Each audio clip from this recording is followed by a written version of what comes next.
So picking up from the end of last session, then we ended as the hags attempted to ambush you.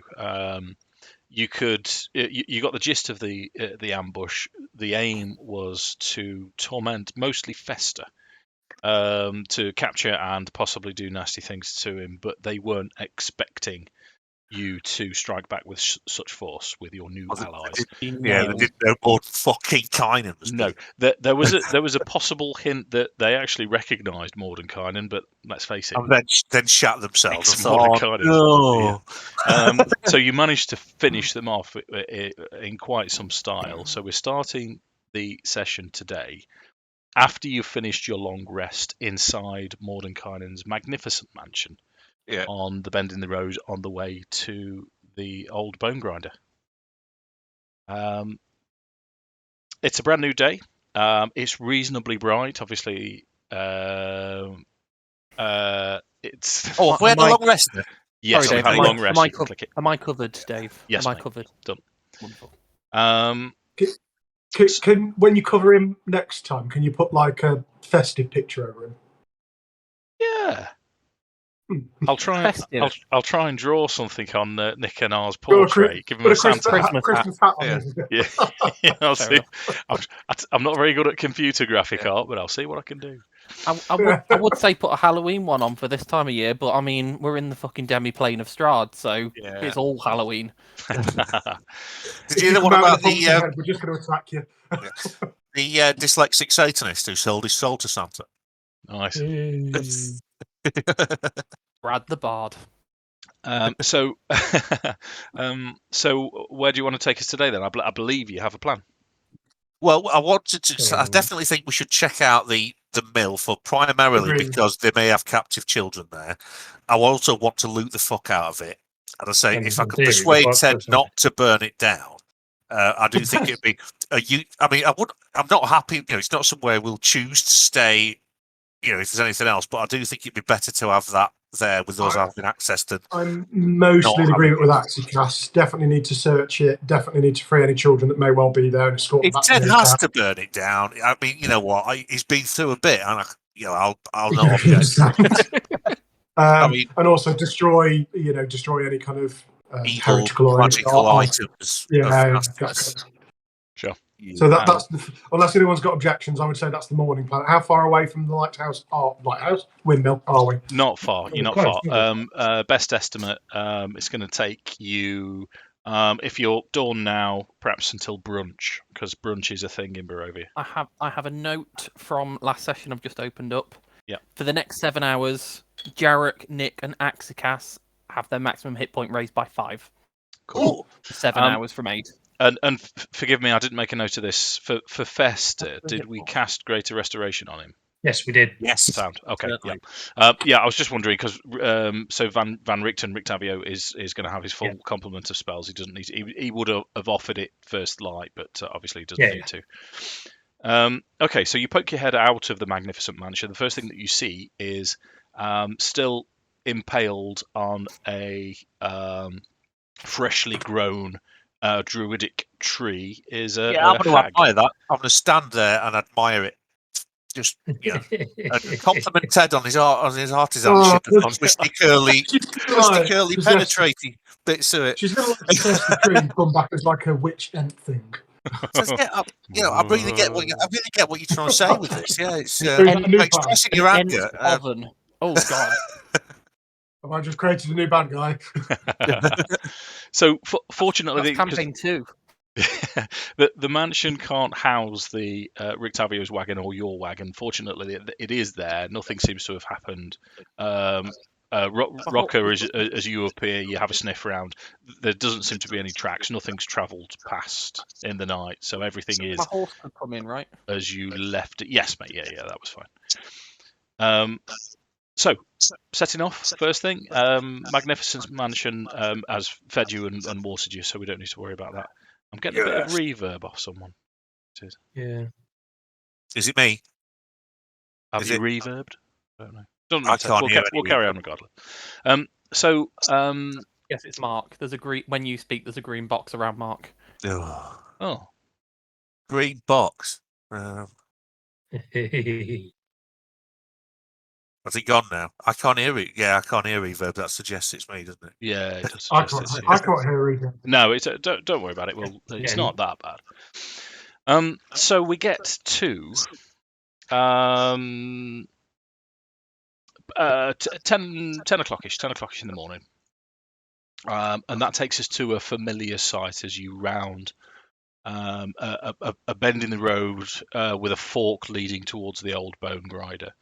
The well-worn track leading towards it is, like I say, it's early morning.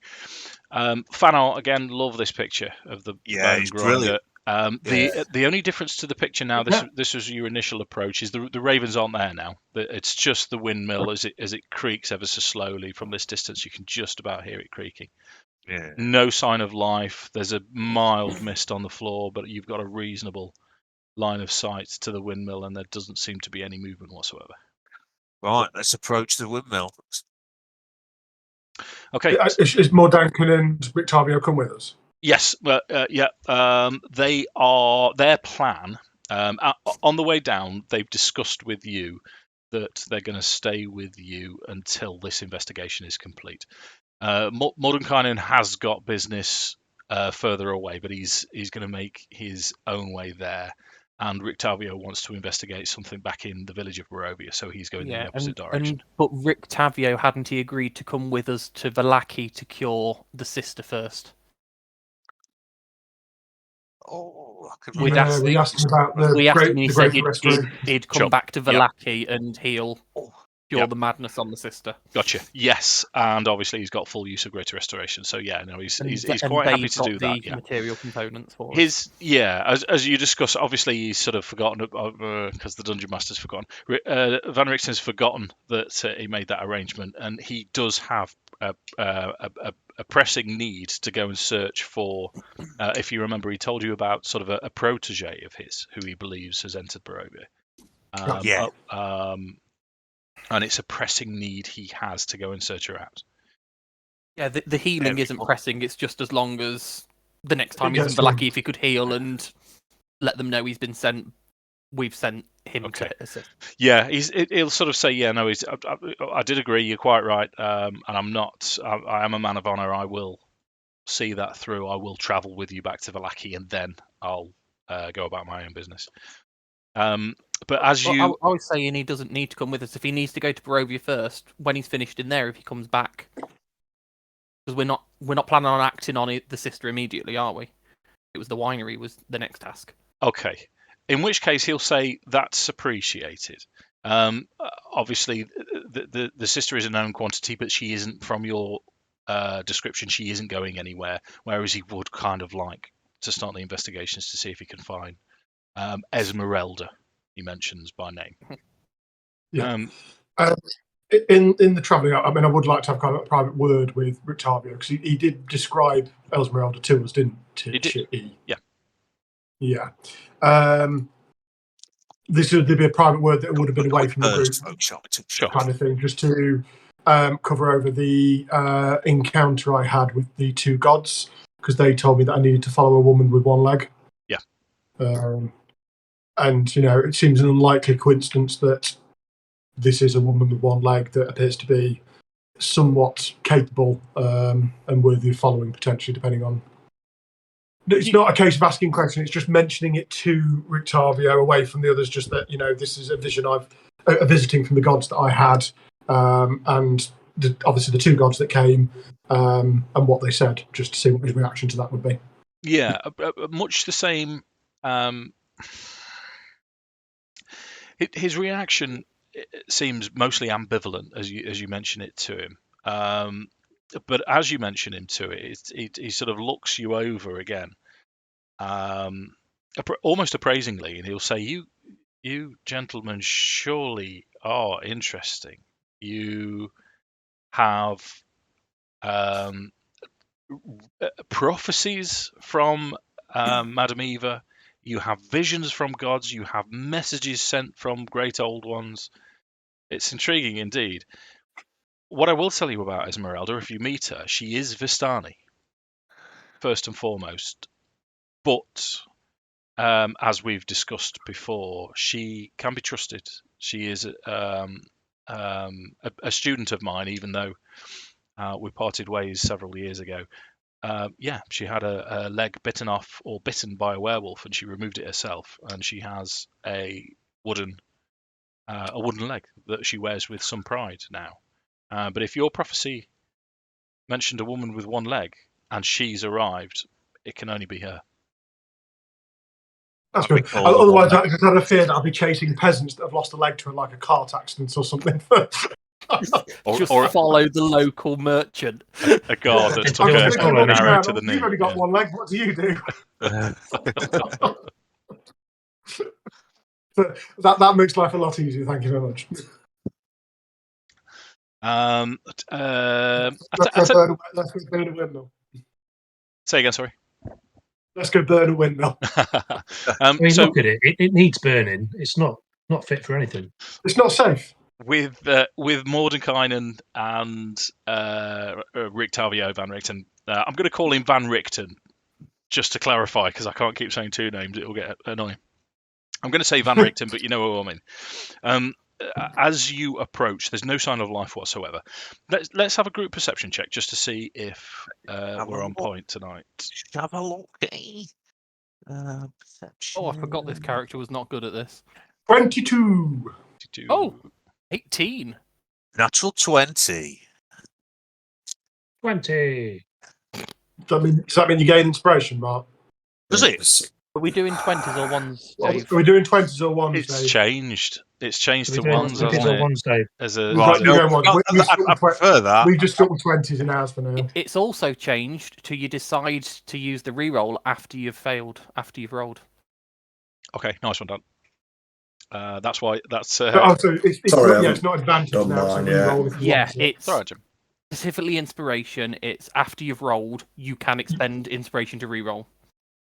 Is it Is under it my reroll or skills? roll again? Yeah, perception, mate. Christ, I know it's been a month, Jim, but On my app, it looks completely different. I mean, I think So- they want you like a minimum 12. Is it done? Is it a re-roll or It's a roll an minimum additional 9. die? It's roll an additional. It's effectively advantage after, so you roll an additional die and It's pick. not the a highest. re-roll. You can still pick the previous result. You pick the highest, yeah. It's Yeah, you advantage. roll another die. So you can, after you rolled, you can expend this bench, roll an additional dice, and pick the highest or lowest, depending on what you want to do. I believe so. If I say nothing, then yes. If I bring it up later, then it's a reroll. Rocker's just rolled some badass perception as well. If there's anything going down, Dave, we've seen it. you've seen it. We're There's absolutely no movement whatsoever. As Nothing's going down. wait a minute, you've got 3 above 20, 120, and 118. What I'm going to tell you that there's no sign of life whatsoever as you're approaching, but as you get to, you're confident that nothing's amiss. You approach all the way up to the door, but with a ludicrous group roll like that, you can actually hear what sounds like a sniffling sound of a child from inside. Oh, thank God. Don't hurt fire. down. I smashed it with my -1. Everyone else has got plus ridiculous, and I'm sitting on a -1. Let the group down with an 18, Dan. How dare you? I know, that is... I mean, to be honest, I couldn't get above 20 if I tried. Right then, we go. I suppose we're going in. I don't mind leading the way. We know there's nothing Do we evil in want to here. just check the door first in case they put Yeah. Let's not Okay, assume you guys- there's not. Tell you what, then I'll take the risk. You guys stand back. I'll go and open the door. Right, literally stand back, people, because if it blows up, Yeah, it's only because on my own head be it. Sure. So as Akxikas steps forward, I do like to think of Akxikas having a bit of a limp, with his one eye, his black cloak, and his staff. How? Yeah, I don't mind. Sorry, that. so That could have been in the leftover. I missed all of the talking about what we could hear. Oh, sorry, Jim. One person talking at once, please, mate. My sound's playing up, so I can only hear bits of stuff. So what did you say, Dave? You heard the sniffling of a child. Right, okay.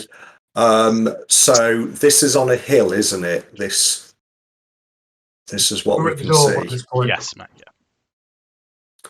Right, so I'm going to stand not in a huddle by the door. I'm actually going to stand to not quite on the opposite side, but just enough so I can see my group, but I can also see as much as the perimeter as possible. Sure. Okay, makes sense. I'll just check for obvious traps, Dave, before I blunder in. Okay. Which is going to be investigation, is that? Yes, It's an please. obvious trap. Investigation's what you do. There's a log Open the hiding door and a in boulder. No. I wouldn't have a clue, mate. I wouldn't have a fucking Open the door and a clue. boulder comes flying. Yeah, so I'm just going to open the door. So as you're looking around for any tripwires or anything, you don't see anything, and you press on the door. The door actually, and it's a creepy creak as it swings open. Inside is everything that you've seen before, except lifeless. So before you could smell fresh pastries, and the oven was on. Now the oven is off. There's no movement. There's a basket in the center, or a sort of like a drum of liquid in the center of the room. Beyond that, there's cages with frogs, chickens. They're empty. The oven's off, and then there's a spiral staircase going up. I was going to free the frogs. It's dishevelled. It's dirty. There's pots and dishes. It's a bit like your kitchen, actually, Mark. In fairness, That's harsh. Only I knows how bad that is. But it's not very pleasant at all. Let's really mess with them and clean it. Prestidigitation. They're dead. We could if they weren't dead. Never mind. Right. Well, they might come back. Oh wait. Let's tear the place apart looking for magic-y things. And let the kid out first off. Yeah, let's get the kid first. I'm going to head straight upstairs because we know that's where the kids were previously. So I'm just going to go past straight that way. experience. I'll let the humans Let's not send the devil. So upstairs, it's again, it's dirty. There's dirt cake windows, allow very little light to enter the 8-foot high chamber, most of which is taken up with a large millstone connected to the gears, which rises through the center of the room. A stone staircase continues upwards. There's very little on the second floor other than stairs down, stairs up, and this millstone. Continuing up. Continuing up. So if Jarek's going up, what's everyone else doing? I'm going to tear the ground floor apart, looking for stuff that might be useful or need destroying. Mark saying looking for magic items. Did you again say we were using the playtest where all spellcasters now have ritual casting? Sure. Yeah. Nick's going to sit downstairs and begin ritual casting detect magic. So in 10 minutes time, he'll have 10 minutes of pinging up magic items. Sound. Yeah. Spot on. I wish I'd stayed downstairs. I'd just sit there flicking his ear to put him off. Quit it. So Rokkr's was outside. Still is. The silent watchman. That's a massive neck. He's attacking us with his neck. Is Joe in the group? Neck attack. And what about Fester? On hearing Dan's idea, I'm going to quickly put out the fire I'd started. He's just sat outside rubbing two sticks together. No, if we're doing this, Ted, we're doing it properly. 10 minutes as it burns. We're doing it properly. We're going to see if there's any lamp oil and stuff. If we're going to do it, it's going to get done right. So as Jarek continues up the stairs, the second story is slightly different. So there's rotting wood closets. There's three crates as you emerge up the step ladder. There's three crates stacked on top of each other, with small doors set into them. And there's a closet with heaped and discarded clothes, and a ladder which climbs down from a wooden trapdoor at the top. As you approach, there's scuffling noises from the boxes, and it goes quiet as you sort of make a bit of a noise as you get onto the landing. Okay. I'll kind of speak in a calming manner. Just along, I don't know exactly what, but along the lines of, the witches are gone. We're here to help. At the same time, probably, if I would know any simple chants of the Morning Lord that would likely be known by kids, you get you could into kids' prayers and kids' chants and things, something like that might get through. Wicked. Let's add a roll to this then. So this is another situation where I'm not sure whether to ask. It's a charisma-based roll. Yeah. But I'm quite happy for you to apply any religious bonus, so you can apply. Well, I've got a 0 religion, so it was just whether we allowed anything for me learning about the Morning Lord or not now, or I've not got any bonuses for religion. Okay, have you got any charisma bonuses? My charisma bonus is +2. Yeah. Roll a persuasion then. Roll a persuasion. 19. Yeah, so you sort of say, or Jarek will say in his gruff military voice, the wishes are going clear his throat a little bit, and then you remember a Sunday school song and you hear from the top 2 boxes, someone starts, and it sounds very much like someone young, starts sobbing, and then the sobbing turns into, "Oh, thank you. Oh, thank you."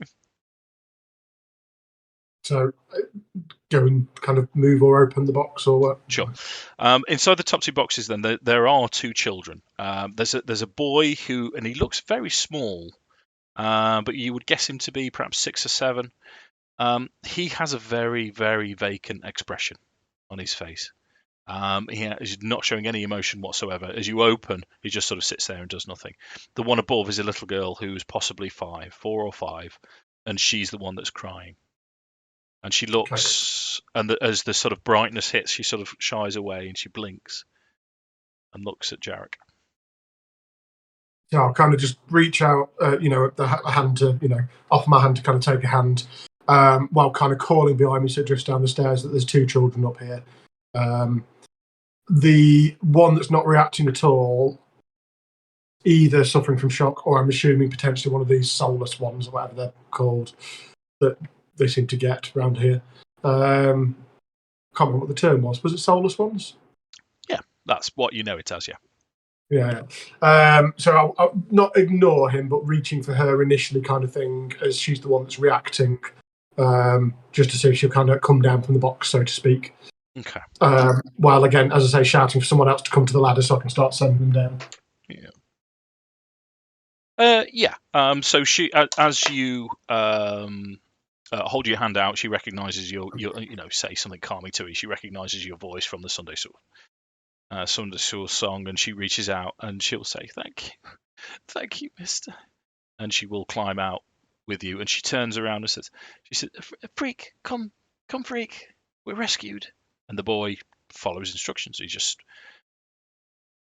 steps out, and follows the little girl. Okay. I'll advise him to. I'll say to to go down the stairs, and I will warn them that the horrible devilish-looking thing is nice, and not to panic when you get down there. But obviously, explain who's kind of down there and everything like that, and follow them down. I'll have just a quick glance around to make sure there's nothing else up there. But there's what possibly looks like somewhere to rest. It looks a cross between a bed and a nest, and there's 3 of them. I ain't sleeping in that. spread around the room.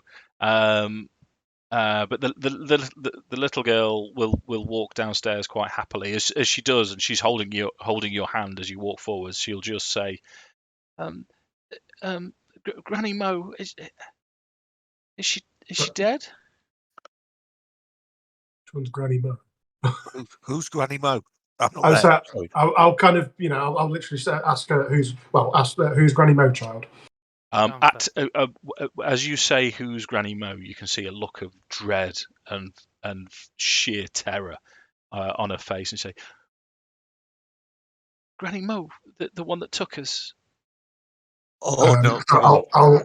I'll drop down to one knee and kind of hold her hand between two of my gigantic paws and promise her that Granny Mo and her sisters are dead and can trouble you no more. Okay. Oh, thank you. She says, she will.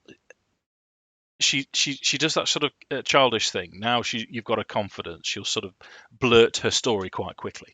Then she'll tell you that her name's Myrtle and her brother Freak. Freak's older than she is, but she's always been in charge of him. Mummy and Daddy always put her in charge.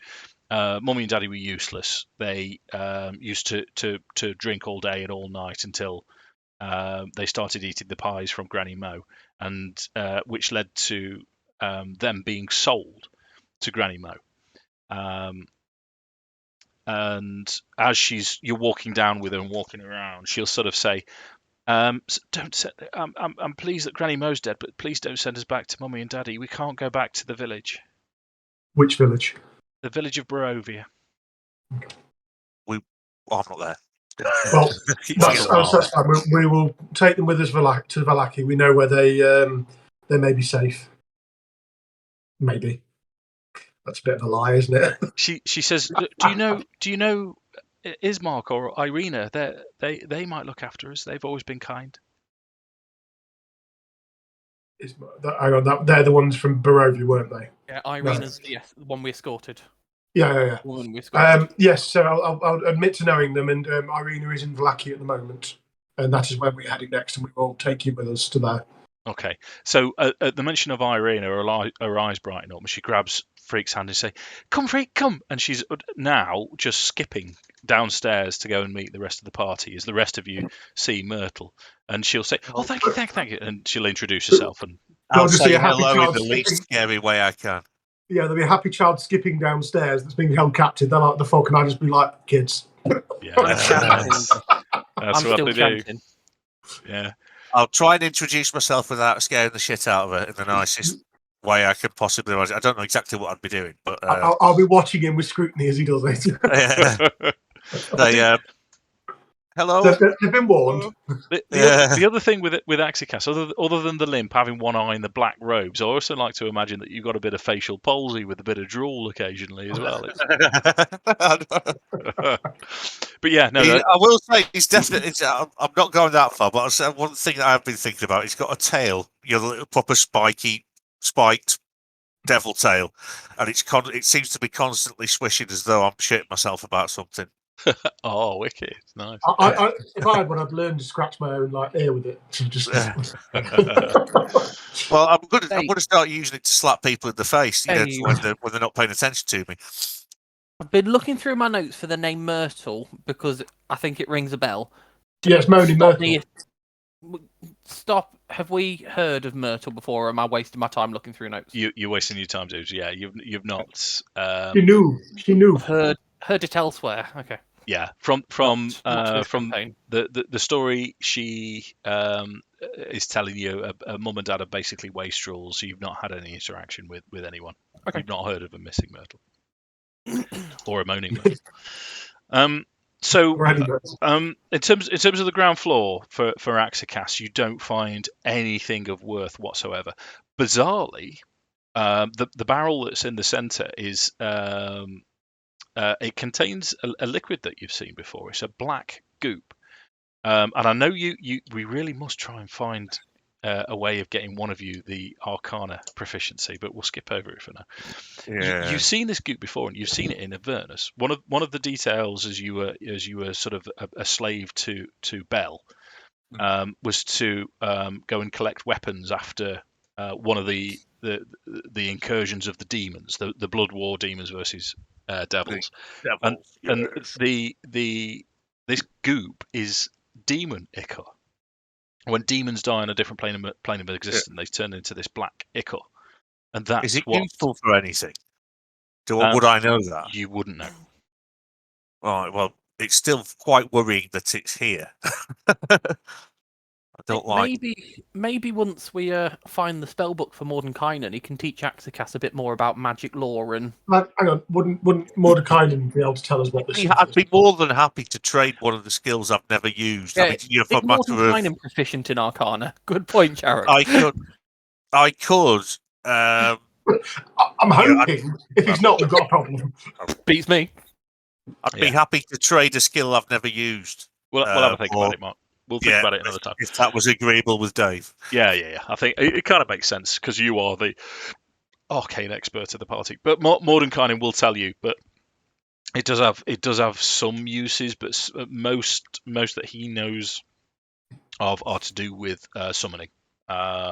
So unless you fancy summoning, I think we destroy that along with everything else. Right, we'll leave that there. Unless somebody else wants any for any bizarre reason, I don't know. No, let me check. If you need some, now's your chance. If you need some demon ichor, Dan, I'm going to have some questions. and also, you haven't got Google in your backpack. No. Yeah.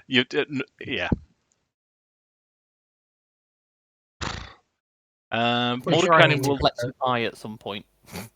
Say again, sorry, dude. Pretty sure I need to collect an eye from somewhere at some point. But Mark's got spare one still. That's a future problem. Yeah, there's a spare one in Mark's head. He's not using. Well, actually, no, that's the only one I'm using, Dave. Go away. He can be like his bat. He can use blind sense as well. You've managed just fine with one. Therefore, you could do that with that. Did you just a very, very brief segue? Did you anyone ever heard of the guy who can echolocate like a bat? Yes, the blind guy. Yeah, I've seen him. It's incredible. People have said he's a fraud, but he's got no eyes. It's not like, oh, I bet he can see through that blindfold. No, he did have a cameo in the latest Spider-Man film, though. Did he? He's kind of like Nightcrawler. Is it Nightcrawler, the blind one? Daredevil. Daredevil. Yeah. That guy, apparently a journalist. It was something to do with a journalist and a journalist's daughter. And the journalist's daughter said, "Oh, I'll see if I can do it." She learned to do it. So apparently anyone can do it. It's a gene that we have, but it's dormant. Yeah. So if you can act, it's incredible. But it is within us, obviously. But it's bizarre. Anyway, sorry about that. That's all right.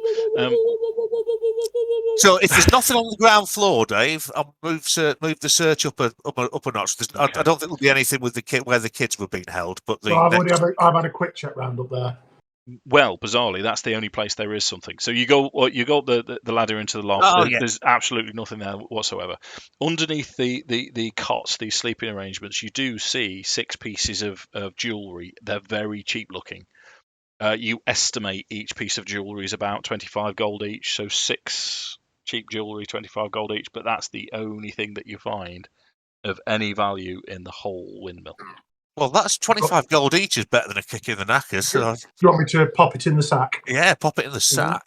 And do we find any? Is there any lamp oil anywhere, Dave? You know, like supplies of it. Is it something that would be around? Sure. Why not? I'll tell you what Mordenkainen will tell you is that demon Rokkr, as it turns out, is quite flammable. Oh, wicked. Right, Ted, are you up for dousing the entire building in this demon Rokkr and then setting it on fire in a big, massive pyre of doom? It sounds like a plan. I'm just having issues with Has my Discord Detect Magic nearly finished? Maps at the moment. Oh. What was that, mate? Sorry? My Detect Magic nearly finished? Because after everyone searched, I'll be going, I'm ready. Oh, we're done. Okay. Yeah, there's nothing here. Once it is done, I'll do a quick run up and down the stairs. Thanks for coming. Yeah, you get a bit of a buzz from the demon Rokkr, but there's nothing else, I'm afraid. Has anyone looked at this? This is magic. Are you right, Ted? Yeah, I'm having issues with Discord and map tools. We can hear you, and you're moving about the screen, which is a good sign. Yeah, but I've got no video of you guys. Hear Ted. So just to let Dave know, so I'm refresh. Okay, 1 second. Try and come back again. So give me a minute, and I'll be back. Okay. I can hear him now.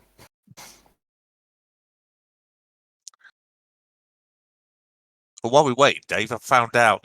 I was wondering if when I was on Kryn, if I'd have been, unpleasantly treated because tieflings aren't native there. But I've just earlier on today, after I got home from work, I was looking at the. Well, I just googled it. Do tieflings exist on Kryn? And they do. Yeah. Now. Yeah, they do. And I'm gonna know exactly how they exist and why they exist on the 22nd because I get the early release of Dragonlance. Has anyone not read the books? Because I mean, they are for young adults, but they're all right. You know, I really quite enjoyed them. You trying to tell them they'll be too challenging for me?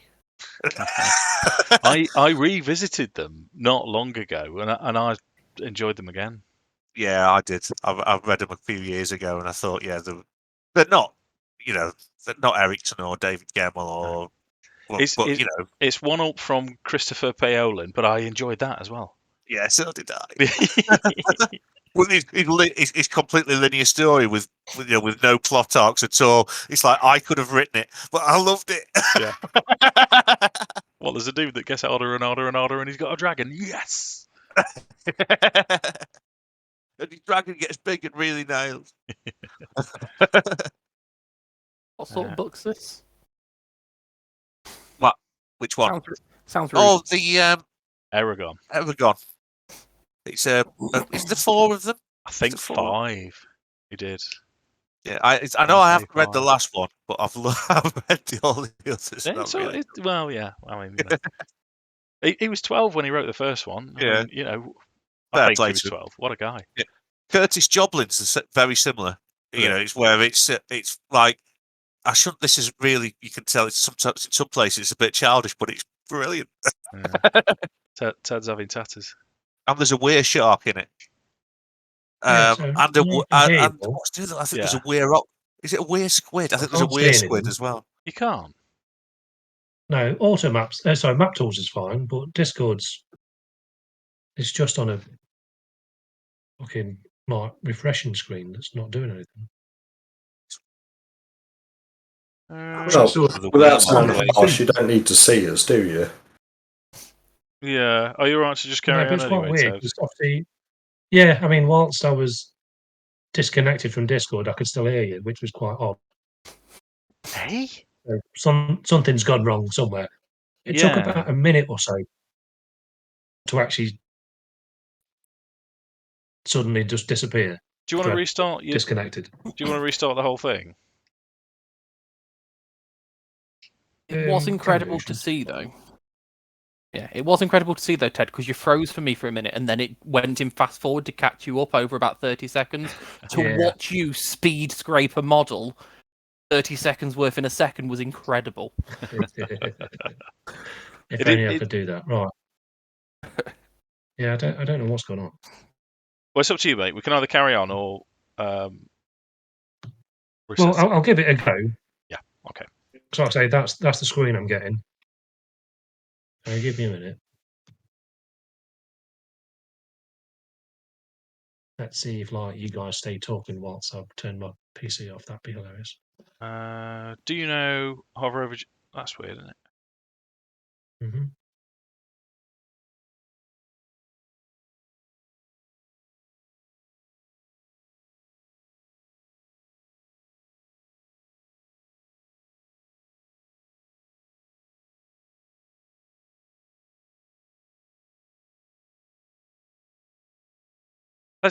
Let's just carry on anyway, Ted, if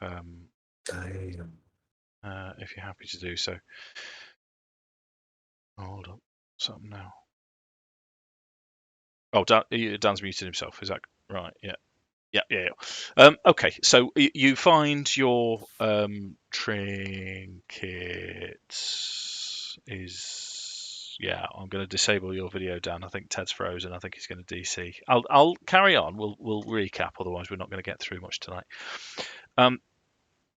I'll allow Ted and Mark and anyone who wants to get involved with the burning of the windmill to do it narratively later after we've finished. We'll say it's resolved. You're all stood there warming your hands. What's next? What do you want to do? Well, we're heading back to Vallaki, I believe, with with the kids in tow, get them back to the church, and then head on west. Okay. So it's a horrible, horrible question. How much did you want to do in Vallaki? Do you want me to skip over it and get on with a bit of content? Because I know we've not played for a month, or do we want to go through the? I mean, I other than literally checking in with the church, because that's where we'll be dropping the kids. Make sure there's been no other issues in town. If you're happy to skip us on, I assume that means there hasn't been. I'm fine with it if everyone else is, just that we skip on. Our Resolve that. plan was literally just passing through, wasn't it, to get to the Wizard Winery? Yeah, I mean, because obviously I'm essentially dropping 2 more kids on the church. I'm probably just going to make a bit of a gold donation just to help the father out for stuff that he needs to buy and get. Wicked, because that if you were going to insist, that's exactly what Father Lucian would ask you to do. It's getting to the point. I'd have done it anyway. Yeah. No, even better, because I mean you're dropping waifs and strays left, right, and centre off at Father Lucian, but so you make it back to Vallaki, no problem. Nothing seems to have changed in the town.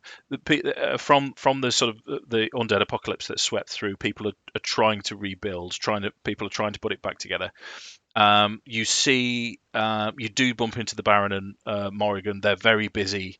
They'll sort of wave and then move off. But the Baron looking like a knob, like he's trying to tell people what to do. And I'll wait. I'll call Morrigan over. Okay. Yeah, sure. And just say, are we going to be spending the night in Vallaki, folks? Is that the plan? You've just missed the conversation, Mark. I said we'll sort of skip through. We'll do a sort of fast forward through Vallaki. Okay, if you've got no worries. Well, I was just going to say, okay, nothing major. We'll be back. We're back as soon as we can. We need to have a little chat. Nothing scary. See you soon, and we'll get off. Yeah. So you drop the kids off, not at the pool. And Father, as soon as they see Irina, they'll run up to her and give her a hug. Irina knows the kids know the kids. Apart from Freak, who's just sort of, in a very robotic sort of spectrum-y way, he just follows on. Father Lucian kindly accepts your donation. Nothing's changed at all. How much have we given him? How much have we donated? Is it enough to £1? I'm going to chuck him 16 gold from my own money. So.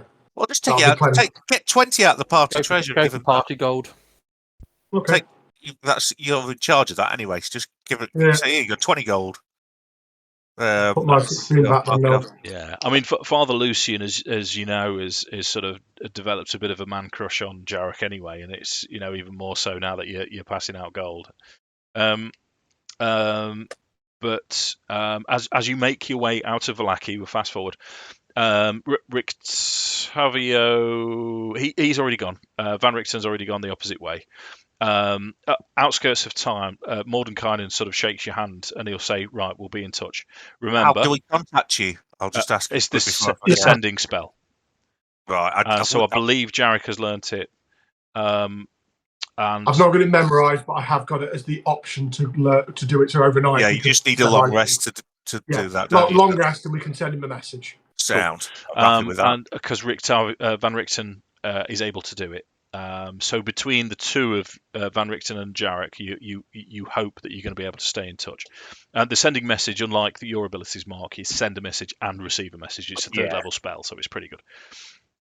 Oh God, my brain.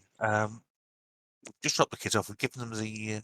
All right, we know how to contact Mordenkainen, and there was something else I was going to. No, go on. If I remember, I remember. Okay. Well, how's your technology doing, Ted? Are we? Yeah, anywhere. Your picture's clear. Did you want to do anything? Talk us through the windmill then. Well, we're gonna smear everything in demon. No. If you guys are frozen, that's brilliant. Oh, I can hear you. Of course, I finally get. I'm going to refresh because I can't hear Ted again. Fantastic. I can hear you. I can hear you. On those sessions. Hey, you moved again. It's nice and clear though. You're not like Pixel Boy or anything. Wrong. That's a Well, really, we're going to really douse the anyway. We're going to douse the ichor all over the place, and then I'm sure Ted could summon some fire from somewhere. Hold up, he's going to tell us. Set it on fire. Go on, Ted. No. Ted, record us a message and then send Right. it to us. I can How eat you, would Ted. that help? You'd all frozen. How would I have got that until I've just come on now? Well, it's working. You know, the only thing that's worked really well is the bit that you're moaning about, Ted. But it's typical. I know. Right then. So, Ted, are you going to do the honours? The place is doused in ichor, and just awaited for someone to set it on fire. We'll let Cinder do it just for shits and giggles. Nice. Okay, so Cinder flies around the the windmill. I'd like to think as he flies around, you create some kind of fire tornado. Fire vortex. Yeah. I'm liking that. Right. So fast forward once again. On outskirts of Vallaki, Mordenkainen says, "Right, it's time for me to go about my business. Remember, the priority is the Rokkr card readings. You've found me. You have to find the other pieces. Contact me if you need assistance. If you're in dire straits and you're able to, or if you find any." Would he? I'm sure we've asked this already. So somebody please tell me what the answer is. If we've already asked, have we asked him if he knows any of the locations in the readings that we need to go to? I mean, for example, we need to get. There's a haunted tree? Is it overlooking the ravens and all? It was all the different places where there's going to be stuff. Rick Tavio gave us a clue about the Den of Wolves. There's a lake near his tower where wolves howl from. Right, so we've got something to go on then. We have got something to go on. That's all. We've got at least one to go off, yeah. Yeah. And we've got the quest for the sword. Yeah. We've got to go to the Amber Temple, and that's. Yeah. We don't. Do we know where that? Do we now know where that is, or is that still unknown? No, but the Dusk Elf knows where. He's going to take us there. Yeah. Right, sorted. Right then, in that case, we're leaving Vallaki. Where are we heading? West. Well, Mordenkainen, as he finishes, he's gonna cast polymorph on himself, and he's going to turn into a raven. He's going to turn into orange, very orange man, very orange. He's going to turn into a raven and fly from Vallaki. He's actually going to fly. It looks like he's heading south. You continue on the road. You go past the turn for the Vistani camp, which is the Vistani / Dusk Elf camp, and you continue on. We'll say you're back at Vallaki at midday. By the time it gets to nightfall, you go over a crossroads, over the Lunar River, which would have been pointed out to you by the locals. You swing round and you get to another crossroads that you can see Lake Baratok in the distance, with what looks like the description of Van Richten's tower, which is on sort of an island, but it's well in the distance and you'd have to take a detour. You get to a crossroads. The road becomes a muddy trail that meanders through the woods, descending gradually until the trees part, revealing a mist-shrouded meadow. The trail splits. One branch heads west into the valley and the other leads south into dark woods. A wooden signpost at the intersection points west and reads Vineyard. Is that sort of on the way? Is that where we're going? We were going to check out the vineyard, weren't we? Yeah, the winery. Yep. So on your, if you needed to know where you are on your hand-drawn maps, you've covered a decent distance now. So you're it's west out of Vallaki. Yeah, it took me ages to figure out compass points for some reason. There, you've gone. There's a tower with a lake with a wizard's tower, and you've turned south I think on your map there's a picture of grapes. Yes. So you're Yeah. now Right on the left-hand side. That's So right. we've walked past the. Did no one say we were needed to go to a wizard's tower at any point? Wasn't that someone's mentioned the time? Rick Tavio. It's where Rick Tavio Rick Tavio's is. And base he'd was. offered us to use it as a base if we needed to. So I take it we wouldn't have needed to rest there time-wise while we're travelling. No. You've with the cart with dance. Well, that's where he said you could see the cave from, wasn't it? Yeah. Here. Certainly. Here. Yeah. So if we're passing it, is it worth just visiting it briefly to pop up and have a look so we know where the cave is, or do we want to do that on the way back? Possibly on the way back. I don't really want to go to a werewolf cave because it's evening right now. No, I'm not saying go to the werewolf cave, but it gives you the lay of the land and know a bit more location. Going up a massive tower gives you a lot more lay of the land, and in military minded, that's sensible to do so you can see everything coming. I mean, put the elf at the tower, free you can see the whole access. of the area. He said there's a puzzle on the door we'd have to work out before the defences opened on us, or it wouldn't let us in. Way back then, okay. So you're now to the east of the Wizard of Wines winery. You've got a road that's meandering south, and the signpost is pointing to the west. Obviously it's a Barovian night. A light drizzle begins to fall. It is dark, or getting dark now. Unpainted fences blindly follow the trail, which skirts north of a sprawling vineyard before bending south towards a stately building. The fog takes on a ghostly form as it swirls between the neatly tended rows of grapevines. Here and there you see rope-handled half-barrels used for hauling grapes. North of the trail is a large stand of trees. Beg your pardon. A man wearing a dark cloak and a cowl stands on the edge of the trees with a lantern. And as the rain and the mist starts to descend, you can tell he's got sort of a wax jacket on, and he beckons forwards with this cowl on and a lantern, and you can see just in the distance that he's beckoning. Yeah, because that doesn't look dodgy as fuck.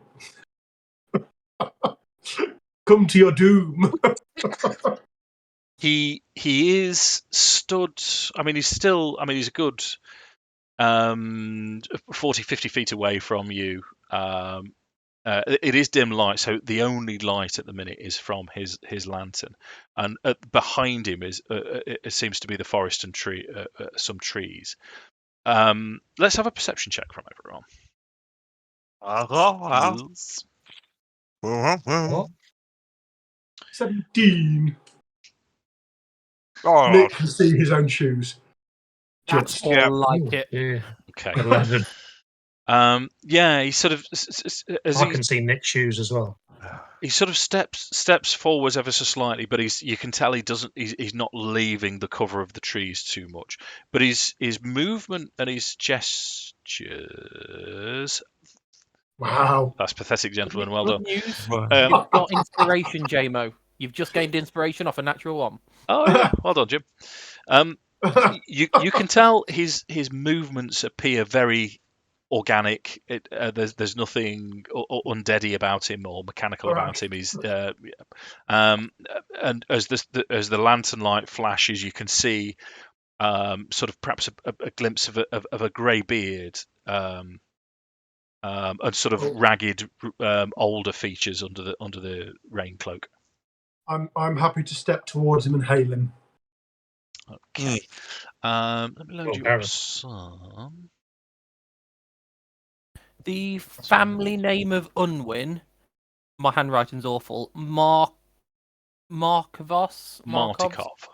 Martikovs. Yeah. If we think this is potentially Grandad Martikov. Yeah, Grandad. Can I sort of sneak off to the back? Has he already clocked me?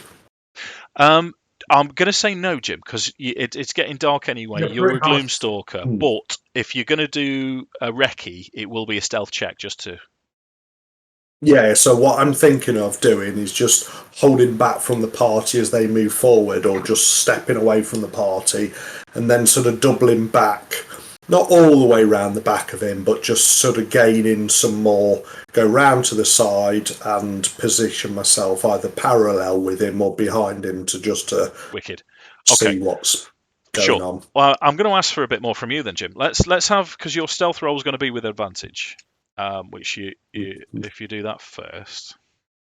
So skills, and it is stealth with advantage. Press and hold, do I? No. Let's roll it once. I don't know how to do advantage. If you're doing it on your phone, you're quite right. You do hold it, and it should give you the option. Oh, there you go. Sorry, you have to hold the number. Yeah, but don't roll with advantage now. Twat. No, don't worry. Well, they're all rubbish. Yeah, no, All that's absolutely rubbish. But for you, mate, that's not great at all. What I'm going to ask for another roll as well. I'm going to ask for another perception roll from you.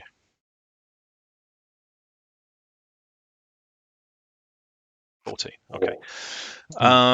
You, as you skirt round, you think you're being as stealthy as possible. But even though you are virtually invisible, the ground underfoot is quite wet, and you're pretty sure you make squelching noises as you're travelling round. But have you? Right, so he knows I'm there. He just can't see me. Yeah, you can sort of see him flick around. For your 14 as well, you can't really make much else out. Your focus is on this hooded figure in front of you as you're trying to sort of get to the back of him. Have you map tools loaded? You got a picture of the gentleman in front of you? Looks like a badass. I've got him, his face. Cool. So, yeah. So he as you approach, Jarek was approaching. Did you say? Yeah. Yeah. Walks up, open-handed, so no, showing no weapon in hand kind of thing. Yeah. Are you walking up to him with jazz hands? One hand's got my shield on because I'm travelling out. Yeah, but the other one's my hand's up showing I've got nothing in it. He pulls his cowl back, and you can tell that he's looking over you all appraisingly. And he with his lantern up, and he'll sort of say, I would prefer it if you tell your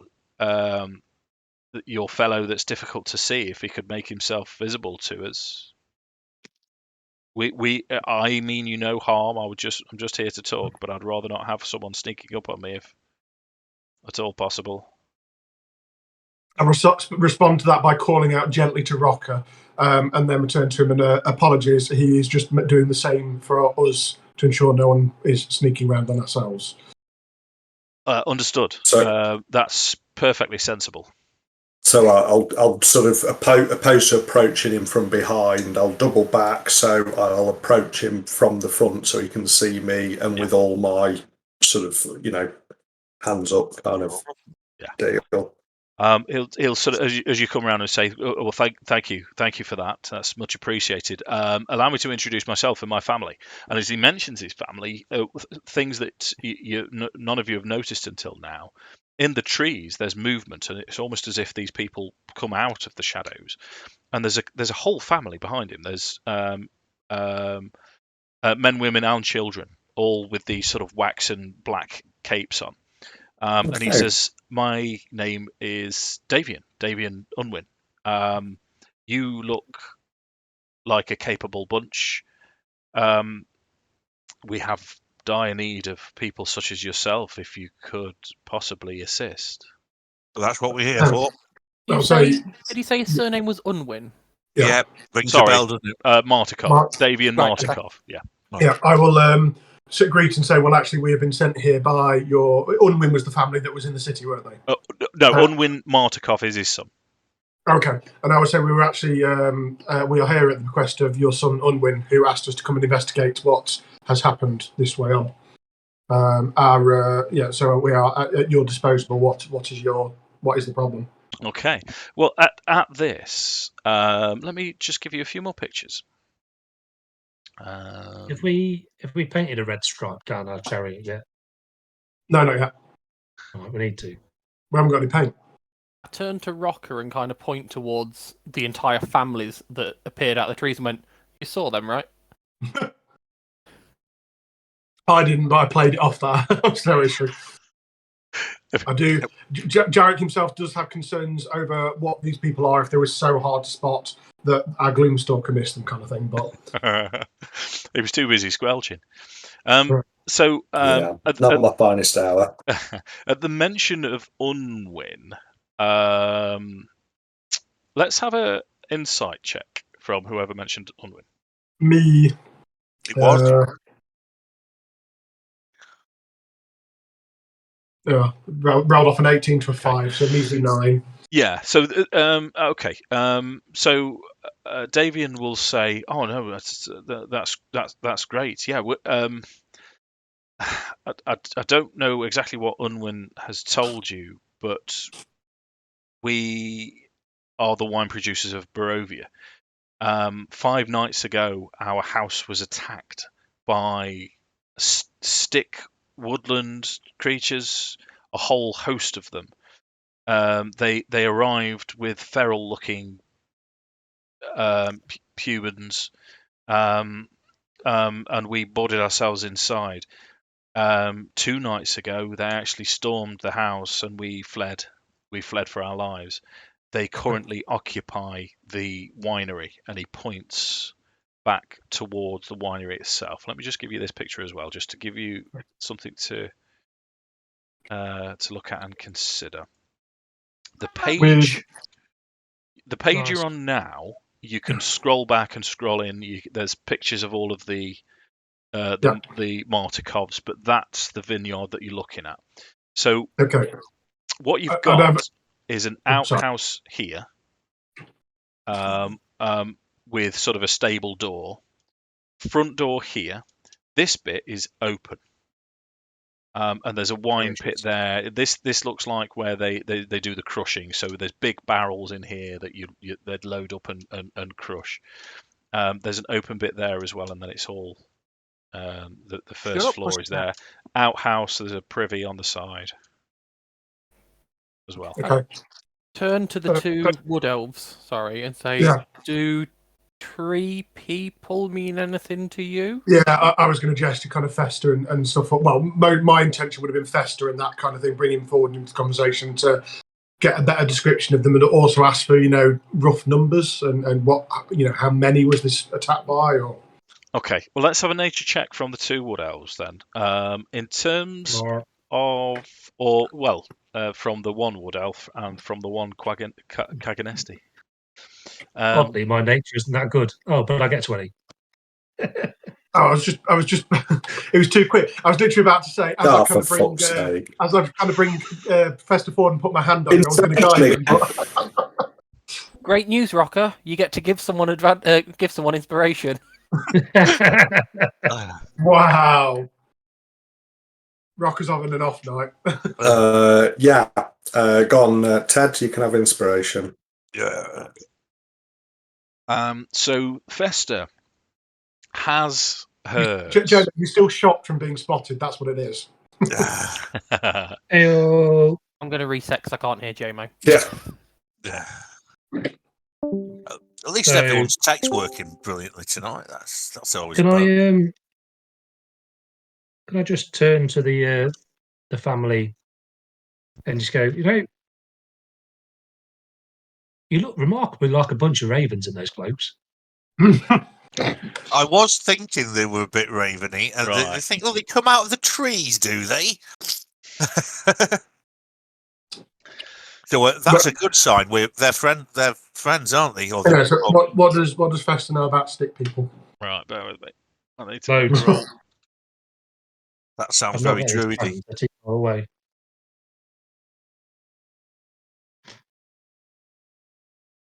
I was going to guide him, but you rolled too quick.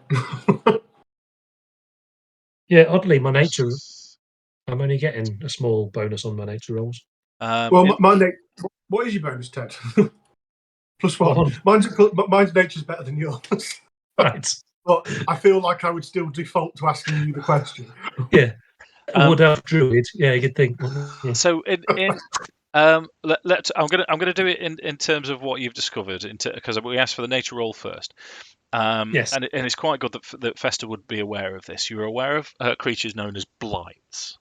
There are, to your knowledge, several types of blights that sort of do different things. Blights are normally part of sort of a main base of operation. What did you roll? 20. You'd be aware of something called a Gulthias tree. A Gulthias tree is an evil entity, normally of a vampiric nature that has been killed where a tree has grown. This Gulthias tree is the result of that sort of spawning, and blights form from the Gulthias tree. And with the mention of sort of Evil Dead. with the mention of sort of evilly twig people, that's what you think is happening. So second to this, that information to the rest of them. sure. As you mention were-ravens, I'm going to ask for an In all fairness, I did just say ravens, but oh, did you say just ravens? It was hinted. Insight, you said. Insight, please. Yeah. In the old pussycat. 19. Yeah. Well, Davian's charisma check rolled a 7. So from that, he sort of says, "What has Unwin told you?" And you can tell he's a little bit riled by the mention of ravens. Just that I've had a few ravens help me, and you're looking for some help. Okay. Raven-esque. He turned. I've just got ravens a bit on the mind at the moment. Where's Jeremy gone? He's DC'd, I think. Davian turns around to the rest of his family, and it's the female member of the family. Yeah, he's properly DC'd. He's gone off map tools as well. We'll catch him up as we go. She sort of nods to Davian as he turns back towards you, and he'll say, "Oh, right, okay." But that's beside the point. We, as you can see, because there's young children there. There's a baby in arms and two other young children sort of sit. One's 11, one's 6, let's say. My family have been kicked out of their home by these evil tree creatures and their feral commanders. Are you able to help us? Yeah, don't worry. We're definitely in the helping mood, but we'd like to pencil in a conversation afterwards about were-ravens. You secure the property for us, our home, then our home is your home. Fantastic. I will ask him, does he know of a particular reason why they might attack? Or? He will say, well, I mean, we produce the wine in Barovia. It's if you want to demoralize the whole of the Barovia, then that's possibly incentive. Have an insight check, dude. Yeah. I'm going to spend my I went to sleep inspiration on this one, actually. Well, actually, I can see first. I can roll first. You can. Prohibition's a bitch. So I'm going to be using it because I rolled an 8. Yeah. Oh, wow. With the second roll, though, you can tell that he's not telling you the full truth. It's possible he does know exactly why. I'll press I won't press hard, but I will press if there is something they're specifically after other than that, rather than us walk into what could potentially be a dangerous situation, that would be helpful to know if you want our help in clearing this place. I'm not saying we're going to refuse our help, but he'll say, well, but my priority is to make sure my family is safe and secure. We're not safe in the Barovian wilderness as it stands. I will tell you everything if you're successful, but there's nothing in there that I haven't told you about. I believe there were a good few of these these twig creatures, perhaps 20, maybe 30 of them. And in terms of the sort of feral looking humans, maybe 6 or 7 of those. I'm not entirely sure. But so to clarify with him, he's telling me that there's nothing they can think that would have caused them to come in that we need to be aware of, or somewhere in his property they would particularly be congregating because of anything or anything like that. Correct. But, yeah, I can understand he's happy to tell us afterwards, but there's nothing that would cause us a problem going there or for us not knowing. Yeah. Just off that check I did about what they were, Dave. Yeah. Would I know any weaknesses they had? Fire, I would guess. Yeah, sure. 20 is really good, actually, mate. So you can remember the blights. So there's sort of larger. There's like a whole tree. The Gulthias tree itself is huge, but there's also you've heard tell vaguely of like a tree type blight. You know of tree ants. You've met tree ants. You're friends with tree ants. But these are sort of an evil version of that. And then you're aware of other things. So there's human-sized ones that are particularly good at constricting and holding. There's blights that have needles on them that shoot them as weapons. But there are also small twig blights, smaller creatures that are known to scuttle along the floor. They are vulnerable to fire, but the rest of them don't have any particular weaknesses, but they also don't have any particular immunities. Bonus! Does the size of the the size of the winery, if say someone was to accidentally let loose a fireball, would it probably catch the winery as well if it was to be fired inside, or is it big enough to house a fireball? It's plenty big enough. The structure itself is solid. It's a stone building for the most part. So you'd mark. So our fireball wielding maniacs feel that because we've got a couple of them now. Yeah, we've got a few now. As long as it's well directed, just as a study of the outside of the building, it's sturdy. You'd be pretty sure that you wouldn't be doing too much damage to the external building. Well, I need to know that, but it's. So, how are we doing for time? 10 to 9, plenty of time. Yeah. Davian will point out the entrances to you.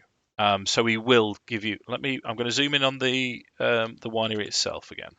So, just before he points the entrance, I will just quickly ask if, obviously, we're more than willing to help out. Is there any abilities that they've got between them that would they be supporting us in this? I can understand he wants to keep his family safe. Are any of them warriors at all, or are they going to be hanging back? Yeah, he says no. We no, and you can tell just looking over them. They've 2 days they've been now. It looks like they're emaciated. There's bags under their eyes. They're exhausted. They're tired. There's 2 younger men, but no, non-combatants. Okay. So he will tell you from left to right then. So this is the stable area. That's where they keep the horses. As long as they've not been eaten or killed, there should be 2 cart horses inside there. This is an open space where they keep the cart itself. That's the front door. This is the open space, like I say, where the wine is. There's a side door here. Round the back is a back door entrance. Phenomenal. Thank you. And like I say, the privy, the outhouse, privy there. So, yep. I was going to say, kind of then gathering with our group as something, so kind of battle plan. I imagine the inside's going to be. This is almost going to be like a zombie mansion. We're going to go inside, and there's going to be a bloody horde. Yeah. But I would imagine, say, twig people, I will happily defer to the wood elves, but they could be literally anywhere. I don't know how well camouflaged these things could be. I would say we scout the outside of the building first. Yeah. Has anyone got like a spell sodomized plant or anything like that that'll upset them. What's up, Rokkr? Yeah, mate. What are we fighting? I missed all of that. Sorry. There's kind of twig kind of people things called twig blights. Or I think Big blights, right. Do I know anything about them from my Van Richten's guide? You Or don't, Steve? mate. No. Fester was able to tell you a little bit about them. They're sort of come in different varieties. They're mostly plant-based. Yes, The they're- tiny ones Okay. are flat less susceptible to fire. If they're not the tiny ones, normal attacks do the same as fire attacks. Okay. There were also And do 7 we know any- feral humans. Sorry? The 7 feral humans in there as well. Yeah. Potentially like the barbarians we fought with Mordenkainen. Do they particularly like wine? No. We've incited that there is another reason they've attacked, but the agreement is that if we help them clear it, then they will tell us in full. Right. Okay. But I've been promised that there's nothing in there that would have caused any problems or any rooms we'll go into with a crazy magical item, which is what they're after, kind of thing, or anything like that. But they're more than willing to give us the full information afterwards if we help them clear them. So what I was going to suggest is potentially you do your normal scouting and we just check the perimeter, make sure there's nothing outside and in the local woodland around before we do room clearance, room at a time. And Right. in terms of you saying strategies, I think Spirit Guardians is going to be pretty boss here. Yeah, so I'm quite happy at the moment. I see anything go crazy, Spirit Guardians, and I mean I'm meant to be crowd clearance, and he says there's quite a lot of them. So if I go in with Spirit Guardians and everyone else follows me and mops up, let things that run at me, deal with stragglers and the perimeter. Do I have the ability to make fire arrows? You'd need some preparation for it. It'll give you location away a lot, but Mm-hmm. just let me run around as a magnet and draw people onto me, and you will kill things very quickly as you always do. And if everyone else will say anything that runs past me or anything that is out on the perimeter, I mean mostly target the humans if we see a human because we don't know what they are. Ideally subdue one, so we can ask them questions. But something to be aware of with Spirit Guardians, because we know how this works now. If it's activated by the time you arrive, Rokkr, and you weren't there when he activated it, only people that Jarek saw when he activated it are safe. So if you weren't there when he cast it, don't walk towards me. Because you won't be designated safe. You'll take the full damage walking up to him. Okay. So I'm the tip of the spear. Everyone else butchers what gets past me. If we get attacked outside, if we've cleared the outside area, we'll deal with what room we're going into first. Sure. How much of a poke around does Rokkr intend to do if he's going for a recce? Literally just to see, I assume, if there's any... are they going to get reinforcements? Is there anything else that we should be really aware of around the perimeter? Any obvious signs of maybe how they got in, other entrances perhaps that we've overlooked? Okay, let's have your stealth roll with advantage then, Jim. Well, let's see if it's any better. So, stealth roll. No, that's rubbish. I don't get those often. Right, sorry, the app's a bit clunky. Stealth roll with advantage, hold advantage. Roll. Better. Much better. So you you make your way around, not going the main route. Let me give you the external map. So this isn't official campaign map, but this is one that I found that is perfect for our purposes. So the main road leads to, and everything that you've been told so far, so you have a good scout round. The map unfortunately doesn't show behind. There is a back door, but to the back of that there's woods. There's nothing around at all to the back of the property. This stable entrance is the doors are closed. You can see there's a cart in here. That's the front door, and this is the open So the building itself, actually, the first floor is on here. And there's no sign of movement at all. Give me a perception check as you're walking around. You're going to have a good recce all the way around with your perception. Yes, I am, yeah. Perception. Do better. Terrible. Again. 14. You can hear movement from inside. With a 14, as you walk past... As you walk past the... right. As you walk past here, you can hear something on the first floor. It's almost a very soft on the breeze. You can hear almost a chant coming from the first floor in this corner. And as you stop and take it in and look around, you continue round, and you can also hear a very similar chant on the first floor in this corner of the building as well. Do I believe they can see me? No, it's Right. yeah, it's almost you'd have heard similar. You're sort of you back in your back on Kryn, your Kagadesti elf elders. It's almost like a meditative chant. Right. Okay. So before I go any further, I think I'm just going to risk being seen. I'm going to go back to the group and report my initial findings. Okay, I'm quite happy for you to do that. Anyway, Can I ask, would there be any form of check that he would know to kind of recognise what the chanting was getting at or not, or just to give us an idea as to what these humans are? What languages can you speak, Jim? I can speak Abyssal, Polish, Common, Elvish, and Infernal. That's very lower planes, mate. No, it okay. no. Do we think I'd speak Sylvan? Because I know Sylvan. Can you repeat? Are you able to repeat any words that you heard? Like pigeon Sylvan it to me, and if it is Sylvan, I'll. I'm not sure the Gloomstalker is going to be great at performance. No.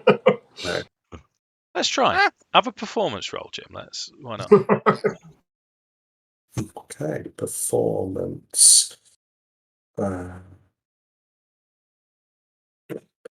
Terrible rolls today. It's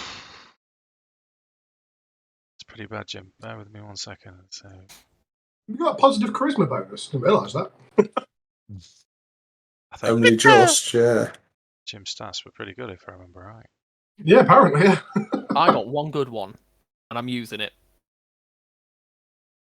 I've got one, two, three. Like you've got lots of good ones. Okay. I mean, seven's not a great score. You've just insulted Nick. In multiple languages. No, yeah. However, I didn't understand it. Trees, a language that he doesn't understand, bearing in mind he speaks quite a few. Sylvan or Primordial would be my guess coming from trees. I mean, I'm not going to do a stealth up, but if we're moving as a group, I'd like to try and listen out. Now I know where I'm listening for. Yeah. I'm not going to do another stealth mission, but whilst we're approaching, I'll be actively listening to see if it is additional to JMO. I've got Undercommon and Sylvan. Sure. So what we'll do, we'll have I'll not have a group perception check. We'll have individual perception checks for anyone that's doing that as you approach. I'm not listening for that. I'm just going to keep a focus to look out for movement and attacks. I'm not bothered. Yeah. Where do I find out the languages I know? Front page on the underneath left. tools. Are you on your computer or your laptop? Yeah. Laptop. Yeah, it should be right at the front, bottom left. You've got common, druidic, and common, elvish. druidic, and elvish. Yeah. Right. So I do have pass without trace. So if we are looking to get really close, I can get you as close as you need. Yeah. I don't know if we are, because if we get really close and get flooded from all directions, it will be a lot harder for me to draw people onto me, giving you lot free reign to cause merry havoc. I mean, if we wanted to make it into a room at a time, though, pass without trace could be a way of getting. When we're inside. If we are trying to get in a bit quietly, it's not going to hurt. I can make people invisible. I mean, to be honest, I'm quite happy to essentially stomp up to the building and draw fire, because if there are any guardians, that will draw them out and give chance for everyone else But to we come at want them. them to be inside, don't we? So when we get in stealthily, if you then stomp into the middle, because then Why do we want them in? Why would we not want them out in the open field where we have the control? Inside, if there's this, he said there was like 20 to 30. We'll get swamped. Was it one big room inside or lots of little rooms? Lots of little rooms. We don't want to get it. Yeah, we want ideally our best battlegrounds outside, and if they flood from the building, if I'm the closest to the building and draw them onto me, Maybe. that's the best way. But it was also that if there's one room at a time, your spirit guardians fills the room, and if they flood into the room, can't escape you. Let's start with your approach. I just think whether there's a it path gives without a lot. trace to the approach. It's a lot less control for the rest of you to do stuff. So I'm fine either way. It's just that decision as a group before, because obviously Rokkr was saying that he could get us there quietly, but if we're saying we don't want to, it's not worth the spell, is it? yeah, that's probably which do we want to go loud and proud or stealthy? Group Yeah, so let's. No, all I was suggesting was literally so you could get closer to hear what they were saying if we want to know what this chanting is. I wasn't suggesting we enter under stealth. I'm quite happy for Adam to go, loud and I can pick shit off. It was more just to hear what they're saying. Can passing trace let you stealth in with Dan and then get him back out then? Potentially. Yeah. It makes me stealthier. It doesn't make me amazing. No, it makes it. No, it gives a veil of shadows radiates around from you, masking you and your companions from detection. Yeah, it's plus 10 to stealth rolls. Plus 10 to stealth, yeah. Okay. I mean, I'm perfectly fine with that if you wanted to get the first. Yeah, I have no objection to that at all. But as I said, I just think loud and proud in an open field is a better battle. Okay, quickly, what do we think? Do we want to know what they're saying or not? Do we think we can work out what they're saying with Dan? I don't think we're best outside. To know if he knows what language they speak. Is it likely to be Sylvan, or is it more likely to be something like Primordial that I wouldn't know anyway? Because it's only useful if they're speaking Sylvan. If we don't, because is Sylvan more like proper Elvish, old Elvish? Is that what Sylvan is? Say things in Sylvan and see if he recognises the language. Let's find out. Honestly, don't know that. Sylvan's proper Elvish. I think it is, yeah. Sylvan's old Elvish. So they're more likely to speak Primordial, aren't they, if they're trees? Yeah, but it's the humans. The humans aren't going to be trees, humans doing the chanting. We think so. Okay. Well, yeah, could I work that out, Dave, whether it was a human or whether it was a tree? Did you think you were saying that tonight, Jomo? I don't know, with those stealth rolls. Sylvan's language of Fae. Fae, okay. So Sylvan would be... I imagine that's what they'd be speaking, I imagine. You, what did you roll? Perception of 14. You were aware of chanting. You couldn't be specific about its race. It didn't sound particularly leafy. Right, but I did get the sense that it was meditation opposed to sort of evil. So I'm thinking we just go for it. Don't worry about because this could all fail anyway. Yep, that's fine. Okay, you're all just walking to the front door? With the two doors at the front, because Adam was going to try and draw them to me, I wanted to kind of cut off where they could go past. Yeah, Jarek. I was only going to suggest if I just walk down the path towards it with the intention of casting Spirit Guardians the moment shit goes sour. Sure. I think, well, I'm going to be a suitable distance away from the door to pick shit off. Well, if there's a... Sorry. No, go on, Mark. If there's a lot of them, how many did we say did they say there was? 20 plus. If we 30. fight them outside, they can bring their numbers to bear. They can surround us. If we're in a small room, their numbers won't. They Matter can, as but much. Depends how quickly you can get through a door. the point was if I've Or- got Spirit Guardians up and they surround me, it will absolutely rape them, And damage-wise. also, we can stick a flaming spear in front of that as well, so they've got to run through that. Yeah, we've got a lot of area effect stuff that can Right, really Mike? help. Yeah, that was more what I was going with, and it gives like the likes of JMO and yourself free reign to stay out of stabby distance. Mm-hmm. I'm just going to go for a slash, so I'll be back in a minute Okay, before this all kicks Because off. we're about to kick That off the sounds like a combat, I plan, will actually. point out now we're definitely 7 hours past waking up. We've lost our Okay. extra 5 hit points. Oh. Yeah. Oh. Just to use Dan's up, I'm going to punch him a couple of times just before. It ran out hours ago. Stop. So, you've got your tokens here in the corner. Have you all got the map up, by the way? Yeah, Let me zoom I'm in going for to. Yes. Yeah. Oh, I think I 10. currently don't have control of mine. That's weird. Yeah, it won't let me, oh, now it will. Suddenly it will let me Rocker's move. missing. So Where's he gone? I'm going to Or start is it on the the front? path there, and then we'll go from there. Okay, I think Tez just nipped off. It's perhaps wee time if we've got things to do. I've I don't need one. 2 minutes. I want to throw down with some twig bastards. Are we on Twig for a up. normal half 10ish finish tonight? Mm-hmm. Cool. Half 10 to 11. I might as well go and polish the orangutan whilst we're waiting. I'll be So, back. yeah, I'm gonna force a urine out of my body. I'll be back in a second. Oh, don't leave me with Dan.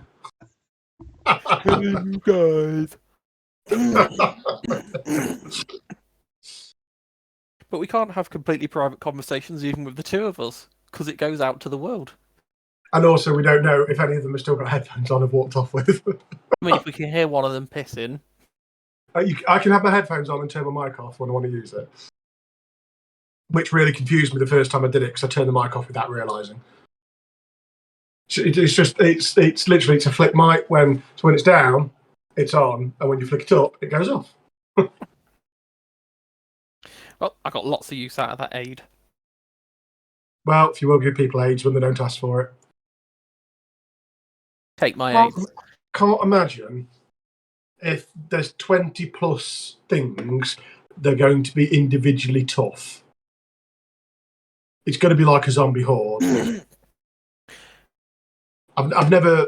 In past things, I'm pretty sure in a different campaign, I've fought these little things before. I don't think I've about ever level come across, 4 again that we did it. yeah. So. I mean, even metagaming, I don't think I've ever fought blights before, so I really don't know.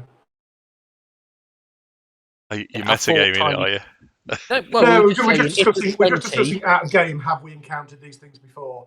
I mean, in game, well, not metagaming. I'm just saying that 20 plus of them, they're unlikely to be individually tough, but swarm dangerous. And then, as I say, we were just discussing have we ever encountered them before? And I don't think I've ever. I think I might have fought the tiny things in another campaign. Are they kind of like? Is it? I mean, to put it into picture, are we basically about to go and kick the shit out of a load of baby Groots? Who knows? That sounds cool. I mean, just so I can get it in my head as to what they're. In which case, just take in a boombox. Yeah. Because I say we're just going to all start beatboxing and we've won. Yeah, that like them. Oh, nice one, big... Yeah. Is that the same goober? I've got no idea. Mine's about 14 years old. Oh wow. Yeah. It's the Dryad. like some of the earlier wood elf dryad. Dan's got the OG. Yeah, I've got OG. That base is wicked, Dan. I mean, the rest of it's really good. Yeah. I do love my bases. He does. He's a bit of a base fiend. I'm trying to get better with bases, but because I'm painting up Necrons at the minute, and I'm Yeah. I've got Necron army. When you say painting, you're not just like dipping them in one and then dipping them in a shade and then done. No, I'm trying to get a little bit more inventive. I'll link you some in there if you're really interested. Yeah. I'll do it now. The best thing to do possibly with them is like do something what Dan's done with his Blood Bowl team. So he's painted the base like orange and yellow, PVA'd over, Crackle. and then crackle Mhm. paint over it. Because Yeah, once the cracks appear, it shows the paint underneath. yeah. I've got You the. get the green Is it the Necron, AstroTurf one, the one that the grey one that you just spread on? Yeah. Yeah. I don't know how clear it's not. Technical Mordant turf I picked up. I'll just read it. I don't know how clear. Yeah, it's not clear. I'll just read it. It wasn't clear for me, so you guys hadn't got a chance. Potato. Yeah, I use a Grell and Earth. A Grell and Earth. Yeah, Mordant Yeah, is I mean, the pure black one. There is a actual black one as well, Yeah, the Mordant Earth. but you That's can always the pure just black. paint it. Yeah, I've got the grey one at the minute, but it doesn't do the crackle I love effect. It's using just the a crackle turf paints type for thing. stuff. And, General. All right, how do I do this? yeah, you've got just Where's the Where is my Blood Bowl gravel, team? haven't you, sort of thing. But no, That's my scheme on Discord. get some. Yeah, if you want to advance your bases a bit, get some thin corkboard. Yeah. And little bits of There you go, Dave. I've fancy put tea them bags. in the group, my Blood Bowl team. So there's some photos in the group just gone on for the bases. Right. A lot quicker than I was expecting, other than waiting for PVA to dry. Yeah, that's the bitch. It's a prick. Oh, JMO. Oh, that looks I've not eight got to it prepared at the minute, but I have got the ability to give you fire arrows, just not at the moment. That looks wicked. One of my spells. Right. Shall we? Something to know for the future. Shall we get to it? Yep. Yeah. Just stab some trees. Okay. So we're on the map. Jarek is starting to approach here, walking down the path. Rokkr, I believe you position yourself there, grab your token, and put yourself where you need to be. The rest of you guys, you're all there. What is everyone else doing? Right. Have a look. I was going to not follow Jarek, but I was going to try and cut off a second flank where there might flood out from a second way. Somewhere down this way, then, Dan. I would have thought. Yeah. Okay. Yeah, I'll move over to hide over here. And I would suggest if Fester and Akxikas follow me just behind me. I'll move myself a bit further down then because everyone's. How tough For is saying the I was ground being at the front, between... everyone's ran past me, so I'll move slightly further down the path. Sure. How tough would it be to walk through the vines? Is it going to really slow me down, or no? I mean, because this has the vines grown. There's no growth here. The vines, if you've ever, in fact, the picture is exactly what I want you to imagine. So let me just take you back.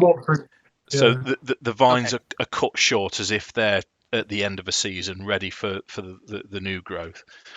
So visibility is good. There's a bit of a mist. Visibility is good, and it's not going to slow you down in the slightest. Okay.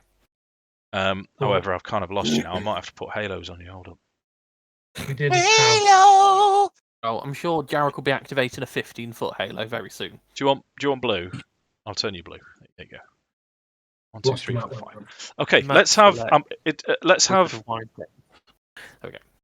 have group perception as you're walking forwards. Then, so this will be group perception again, not individual. Yeah, I love how you've moved further forward than me, Dan, when I'm meant to be the lead.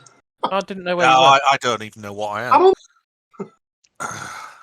Okay, there's nothing obvious. There's no movement. There's just the breeze. As you turn around, the Maltakovs seem to have sort of done their blending thing into the birds and gone. into the shrubbery again. The second perception was an accident. Oh, okay. What was your first? 10. 10. And I don't know what I clicked, but it rolled again. Okay. Mine. I got a nice one. 10. Yeah, no, there's no signs of life, no sounds of movement at all.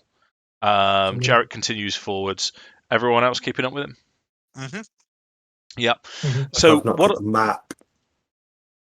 Say again, sorry, Jim. It's just the vineyard picture now. There's no map. Perfect. Right, select map. Oh, you got it. Yeah.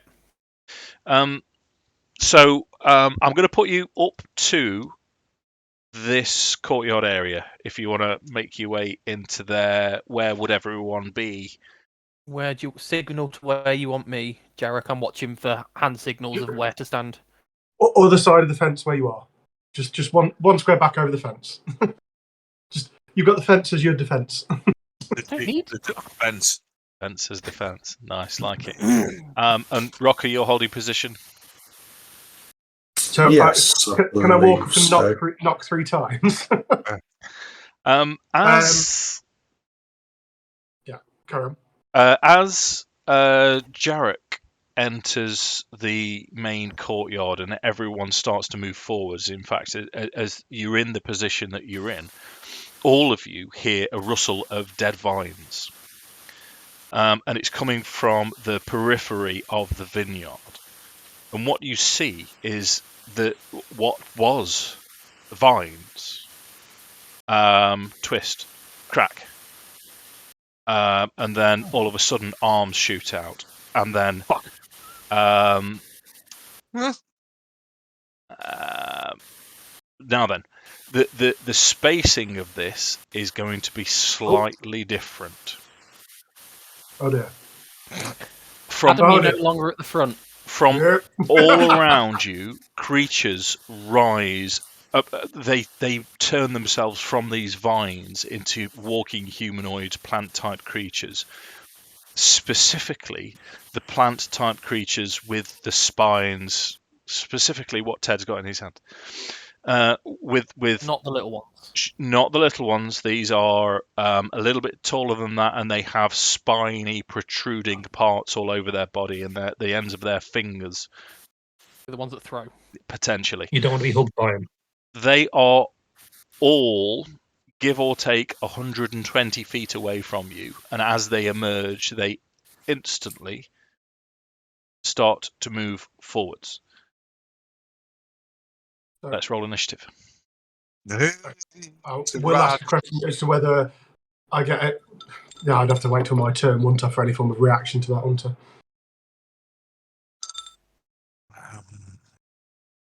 I don't even know what rolled. Not showed up, Dave, but it says I rolled a 10.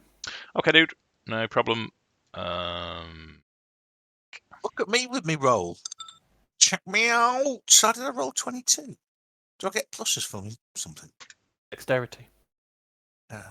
Dex. I get +4. Not even turned up. You get an extra plus if you had 2 eyes. Oh no, +2. Sorry, it is Damn +2. it, my initiative rolls are always jank. I was looking at 7 though. Yeah, but I know you're casters generally want to go later down the pecking order. It doesn't seem to have picked you up, JMO. I'd roll again. Yeah, do I have to have my character selected? Yeah, click on your character. I got my character selected now. There you go, mate. Hey. Oh, what the fuck? 15. Bullshit. +7 as well. You rolled an 8. Rolls. That's a shame. So, Mile wank. yeah, the needle blights rolled really well. So let's just make sure they're all in the right order.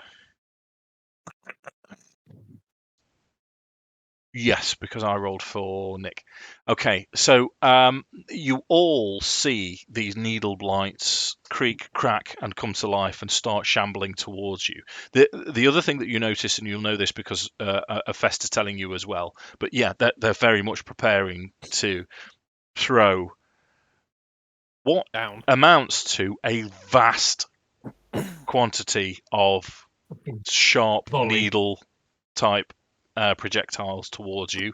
Akxikas, they're 120 feet away. Akxikas is the first to react. Right, let me just have a look. Collectively, they're initiative 19. Yeah. If I... So, depending how far they can throw the needles, this could be painful. Yeah. If I... Oh, I forgot. Oh, okay, see if I remember. So we've got these lads over here. Can I clearly see all of them, or are they... Yeah, they're all moving towards you. Now that you're aware of them, you can see them all. That's it. If I cast a cantrip, can I then cast... if I cast a spell as a bonus action, can I then use my staff afterwards? No. Right, okay. If you cast a cantrip as a bonus action, you can use your staff afterwards. Yeah, I'd be hasting the spell if I was doing that. Right then, okay. In that case, I will just fireball.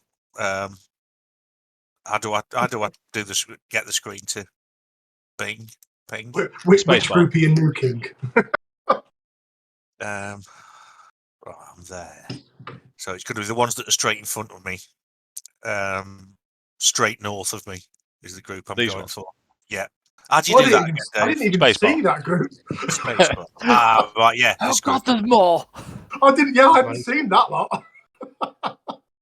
Oh wow, there's a lot of them. 1, 2, 3, 4, 5, 6 groups.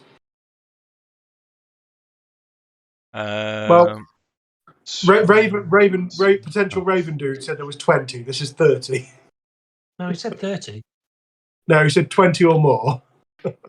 Is it in They were red? the So little it's- things, not the big things. The little things are still The inside. squares are 10 feet, I take it, yeah? No, yeah. Yes, So the it's square is 10 feet. Or a circle 20. 7, 8, it's 80 feet away. I might need to move before I do it. What's the range? Fireball's like 120 or something. isn't Yeah, it? it is a lot. They can hit. You can hit them. Right, in that case, that's exactly what I'm going to do. Okay, yeah, Um, so you can hit all 5 of those, Mark. Yes, The that's fireball, going to be the plan. missed. It's over to the right. So that costs me.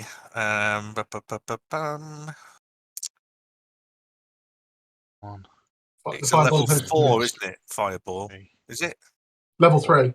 Level 3. It depends Here we what his go. staff. I think his staff auto casts at 4th level. Okay. Right. No, it's cast at 5th. So that cost me 5 charges and does 10d6, which I will roll, and then you get the Yeah, save. I've rolled Dex save. What's your DC? Spell DC is. God, where's that? Can't find it now. I'm a dick. Decent roll though. You can't Where's my find your spell? penis. I can't. Well, I haven't seen my penis for years. Oh, I'm not sure Jesus. I wanted to know that. Where's my spell DC? What's it going to be? On spells, it should be right at the top. Or it should be next to the actual spell itself. DC. Right, okay. So, for the fireball. Being a dick, I'm sorry, people. You know, I read earlier, whilst I was looking up for that fire arrow thing, that when I've got Cinder out, I've got something called Enhanced Bond. Your Which, DC's 15, Mark. It is, I've just found it now. Been absolute tool. So, Okay, gotcha. so Enhanced Bond. Yeah, Sorry. It can affect my fire and healing spells yes, by 1d8. yeah. I And think I can that cast spells through Cinder as well, I believe. yeah, that's because you're level 6 now. I think I thought it was level 7, but yeah, it's good, isn't it? It's popped up. I'm like, I don't remember having that. Yeah, That looks nice. I think it was your level 6 ability. So a ball of fire explodes around this group of blights as they just wither and fall to the ground. All of them dead. So any movement for Akxikas? I'll stay where I am. Okay, the blights all move forwards. So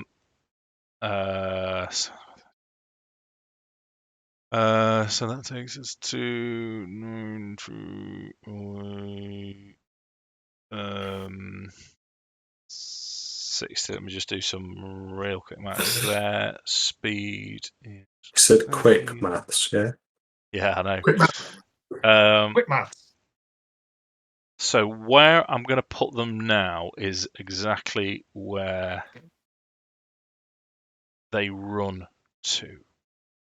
They're running. Yeah, they are. I kind of just feel that I'd look quite creepy. Things like that running through vines at you. Yeah. Yeah. That's the idea. Not entirely happy about this. Okay, the ones at the side. Very happy there's 5 less.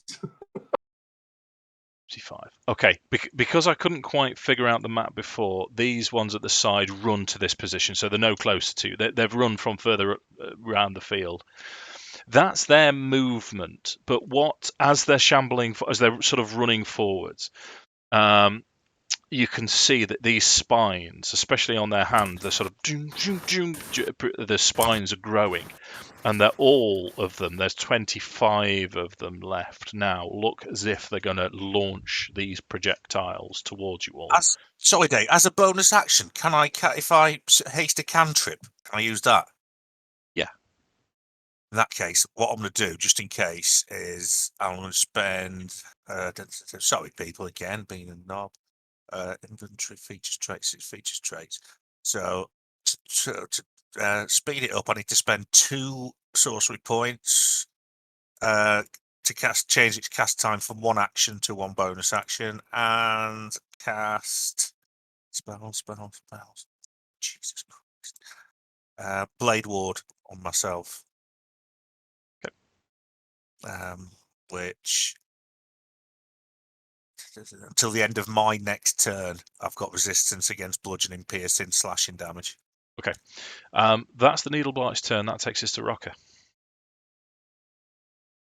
Right. Okay. So they're all.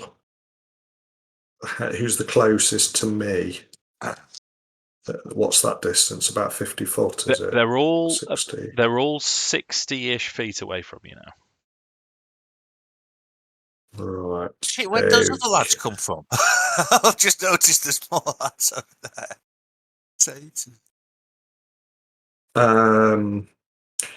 Right. Well, they're a bit close, actually. Let me just move. Yeah. Arbitrary. I'll just pick this guy here. Sure. I'll cast Hunter's. What will I cast on him? Spells. It's called Hunter's Mark. Cast that. Oh yeah. And then I will hit him, fire my long bow. Misses.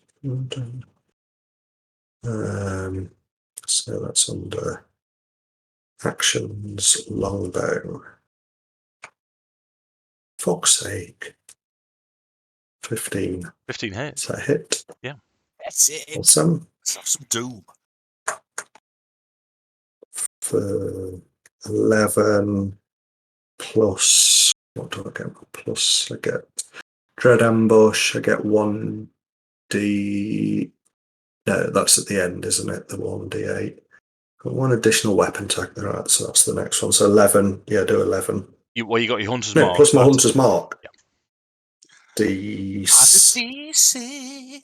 Is it D6? Fuck's sake, James. I always forget this. It's been a month, mate. It's been a month since we last had a game. D6. Roll. Is the bone. Blatantly 5 cocked on a on last D6. one. 5 on a D6. That's pretty good. That's enough to kill that one, mate. If you want to talk us through that. Awesome. It literally splits him asunder, and he sort of like his elasticator quickly rolls up like that to his feet. Wicked. Okay. Second attack. So second attack. Oh, that's slightly better. I think that hits. That hits. Which one are you going for? That is next. The one just behind him. Gotcha. Yeah. There's less. This one doesn't have a D6. It's a different target, isn't it? Yeah. Oh, sorry. As a bonus action, I move my Hunter's Mark. Sorry.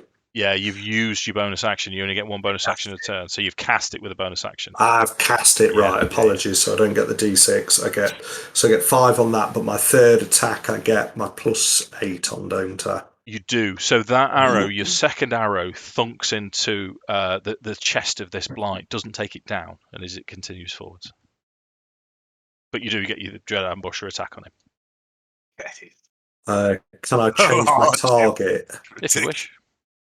Yeah, let's go for the one next to him. Okay. Dread Ambush that's the D8, isn't it? Right, so the guy next to him.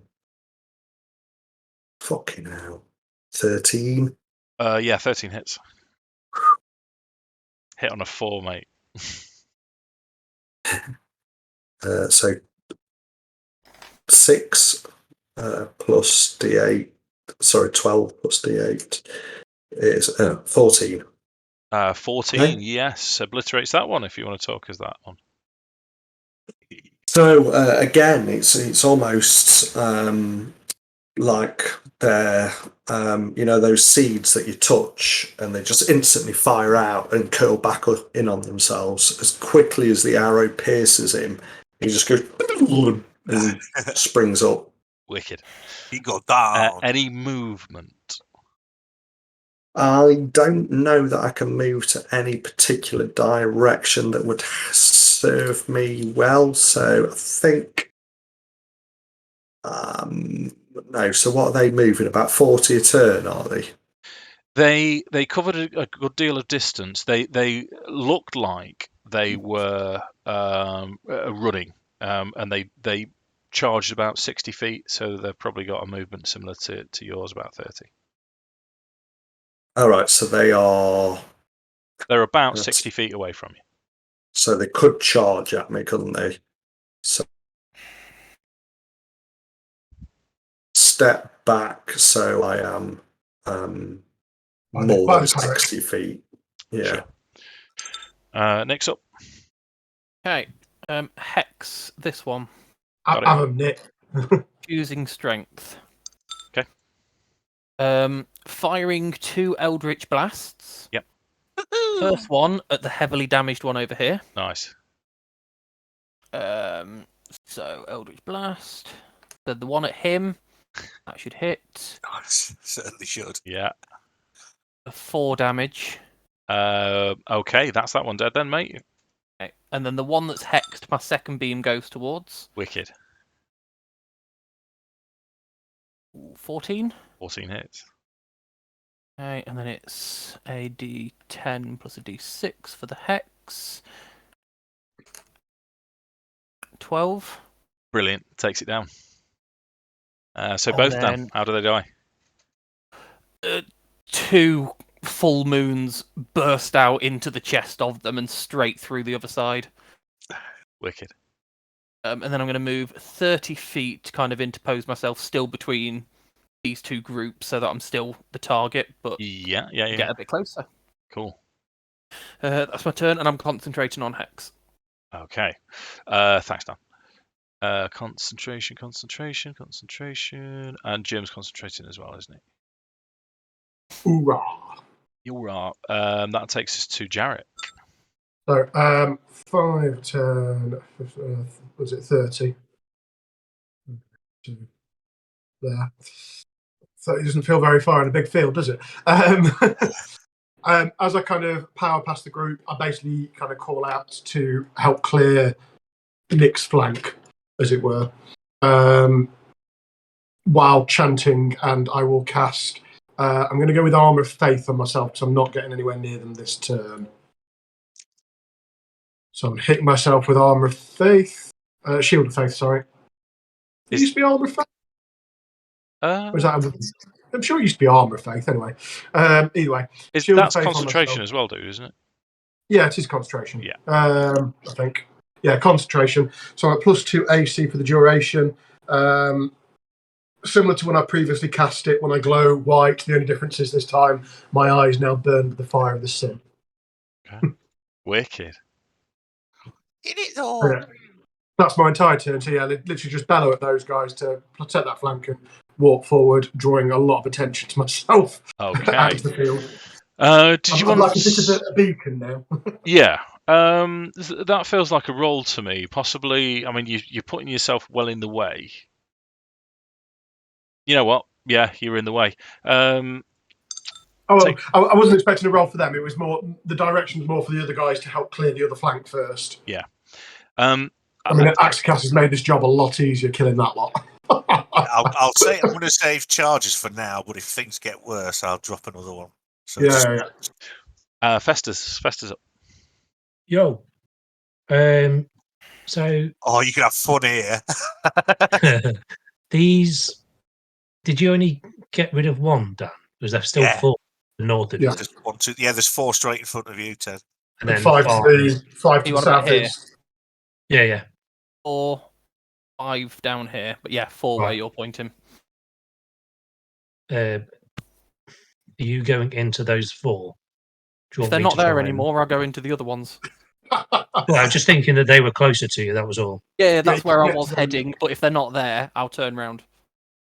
I'm not. I mean, these 5 look really nicely grouped together. I just got the vision of Nick running towards them, skidding to a halt, turn around and running back the other way. And that's my entire fight. We'll move up. Just fireballs behind you. explode all over. Look at my Um, sword and feel very underwhelmed by it. Can I have a goose here, please, Dave? Tina Shaw. You'll see. Actually, I can put it. Is there a particular reason that Mark's fireballs drifted over to the right of the trees? Because it's 10 Listing foot. lazily It's to a, the right. it's a perma fireball. It just sits there now. In caught on the wind. Yeah, it's 10 foot from cinder, so that's a dex saving throw. Sorry, a DC. Yeah, a dex saving throw of 16. They need. Is that all of them, dude? Yeah, Think 10 it foot. is? Yeah, Yeah. yeah. It's anyone within 10 foot apart from myself. Okay, Needle Blight. DC is 16. 16. 11, 2, 5, 14, 15. 15. Full damage. So none of them. So I'll just roll 2d6 Come on, and mate. do that across all of them. Yeah. Or Yeah. Does this get to add your D8 or? 10.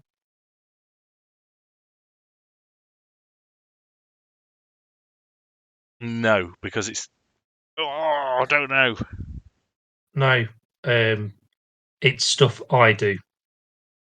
Whilst That's where I went to Spirit's out. straight away, Dan. But I need the spirit out first, which is why the goose has been summoned. okay, they all take 10 damage. They are all thoroughly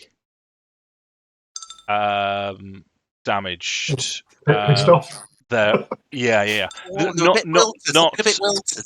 just in terms of the for flavour. They're all burning. I'm not going to give them further damage for next round, but yeah, they're on fire and they're looking withered and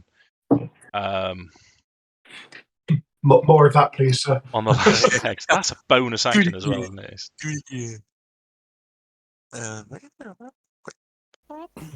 Play with your balls. No, I don't need to. You like to play with your balls. Every now and again. Or I also like to set fire to things. Yeah. I'm just trying to pick the particular one because I can now cast stuff through Cinder as well. Or Cinder. Oh. Did he consent? AVO sodomy is not something to be taken lightly. Don't get involved. I'm pretty sure it's illegal, and basically it's weird. Yeah, just stay away from that sort of thing. That's my recommendation. So, I'm only going to get some of them. If I cast Burning Hands from Cinder, can't quite get all of them. With the fact they're all heavily on fire, that almost feels overkill, but yeah, sure. Because it's a 15-foot cone, isn't it? It is, mate. Yeah. I do like to pull a code. You get We know, all mate, but we know. Yeah, I I mean, can't. hitting 4 out of 5. That's better than. Yeah, you won't get Yeah. all of them, but you should cap off 4 of them.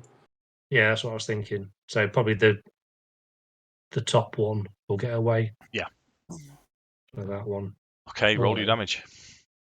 So we are Burning Hands, 4d6. Oh, I could do it at level 3. No, we do it at level 1. That should be fine, I'd hope. They're fucked. So 3d6.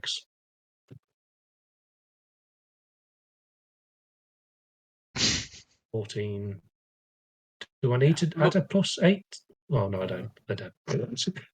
I think A didn't plus JMO D8. kill one with 14 damage? That's about what their hit points have worked out as around, isn't it? That's one hit. JMO one one-shotted it with a 14, didn't did I one-shot it I with was looking 13 up or spells at something? that time. I wasn't properly paying attention. Yeah. You didn't kill one with 9, but I everything one-shotted else. one with a 14, though. So somewhere between there. Oh, no, We've sorry. got a 5-point With a margin. 12. I one-shotted one with a 12. I okay, reckon 3 point 10 hit margin. points. That's my guess. No, No, so Ted did 10 4 with Finley. 4 of them dead. Yeah, and I think Between that's 10 and 12. They're either got my 11 or bonus 12. and my attack. I don't think Cinder will have an attack after being cast through. It's your bonus action, isn't it, to use it to attack with him? If it was a bonus action to summon, you can't bonus action command. Yeah, that's what I was. Wicked, Yeah. Ted. Nice one. So that takes us Yeah, to any movement for Fess. Oh, you've moved. He already moved, mate. Yeah, Yeah. sorry, mate. Sorry, I'm trying to multitask here, and I'm no good at it. So back to round 2, Akxikas. Right. Let me just check some distances. 50. Okay. Look at him go. Yeah, I'm not really going up there. I'm staying where I am. Dash. I'm going to bonus action. I'm gonna hex this boyo. Okay, done. Then I'm gonna cast. The way I see Eldritch Blast, I imagine I have to announce the target. That it's simultaneous, so I'm gonna have to announce the target now, whether or not I kill it. So, I'll target this one here as well with the other beam. So it'll be 2 attack rolls. Is that right? Sure. Right, here we You go. just have to know which way round. So the one closest to you first, shall we say? Yeah, that's the hexed one. Yeah. So here we go.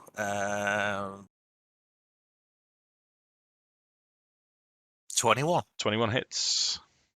Damage is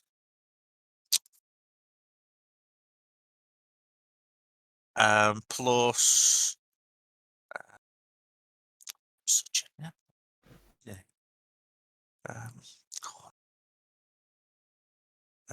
plus a d6 necrotic 4. Takes down the first one. Right, the second one then. It's just he hasn't got the hex on him, so it's just going to be a straight roll. See if we can hit him first off. Crit. Yay! Go That's on, the then. one you wanted to crit on. So that's a very dead one. Shall we just say that one's dead? It's roll your damage, Mark. You could roll 2 ones. It should have done it automatically on D&D Beyond. So, here we go. 2D. So damage, yeah, it's giving me 2d10 plus 4. Yeah, do So it. here we go. Do it. That's 19. Little bit dead, Mark. Way! How did they die? That's just the way I envisage Eldritch Blast, because it's force damage. It's almost like it's, rather than being like energy damage, I'm starting to envisage it more like a spear. That I was saying, just sort of spear straight through it, and it looked at what happens to the thing is pretty JMO-esque in that respect. It does the same sort of thing, it splits down the middle, falls apart, looking a bit stupid. Nice. Is JMO-esque now what things die? Yeah. It does. Well, he's the one that kills things most, so it might as well be. Yeah, no doubt. They normally do this. Yeah. Any No, movement not from this Akxikas? time. No, I'll hang fire again. Okay, Blight. They are going to advance slightly.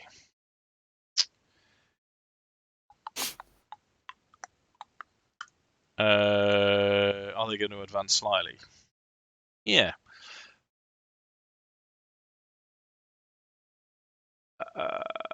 Just a little bit. Wiggle it. Okay.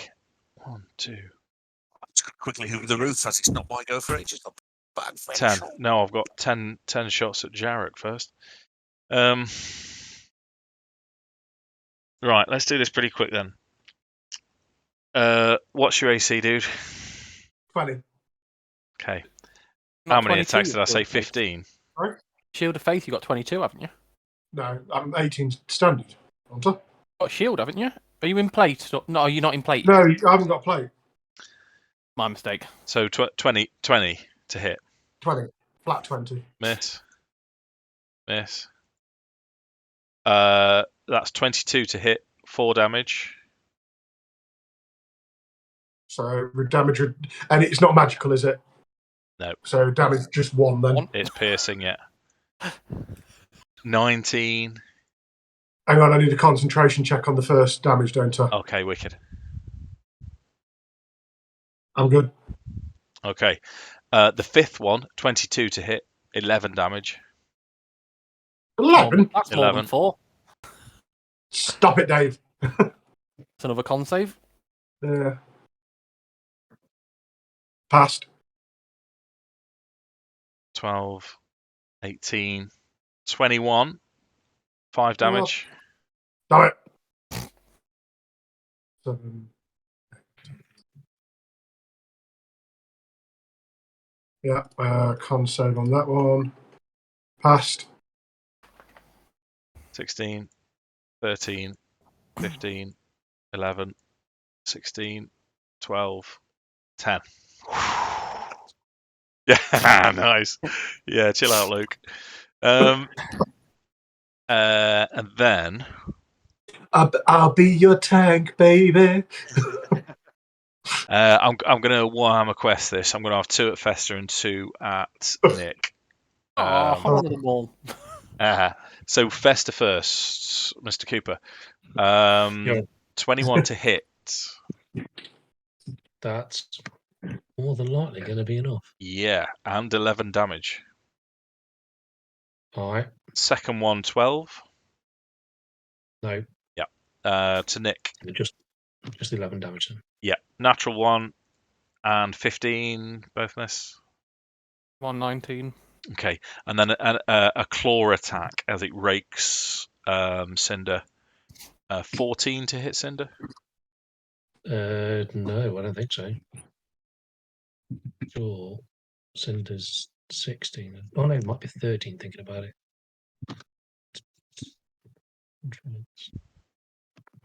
You'd think I'd remember. It's been a I month, dude. Just get wildfires loaded up in a separate tab. When you load up Festa, load up a wildfire as well. I have the law. Okay, that's just Where dread. do I find these fucking hit points?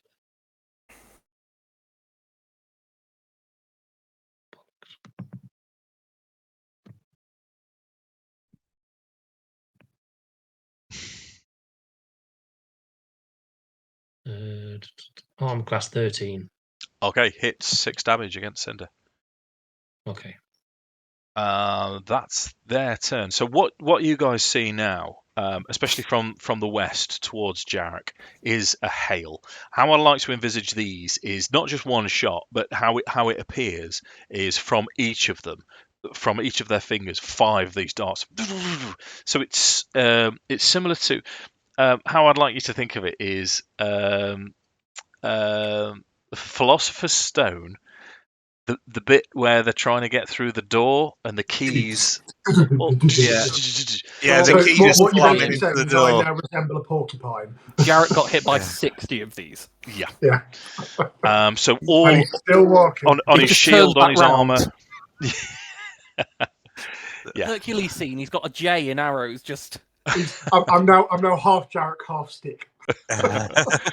That's on to Rokkr. that's advantage on stealth checks when you try and get in. So I will then now transfer my what you call it, Hunter's Mark to this lad. Done.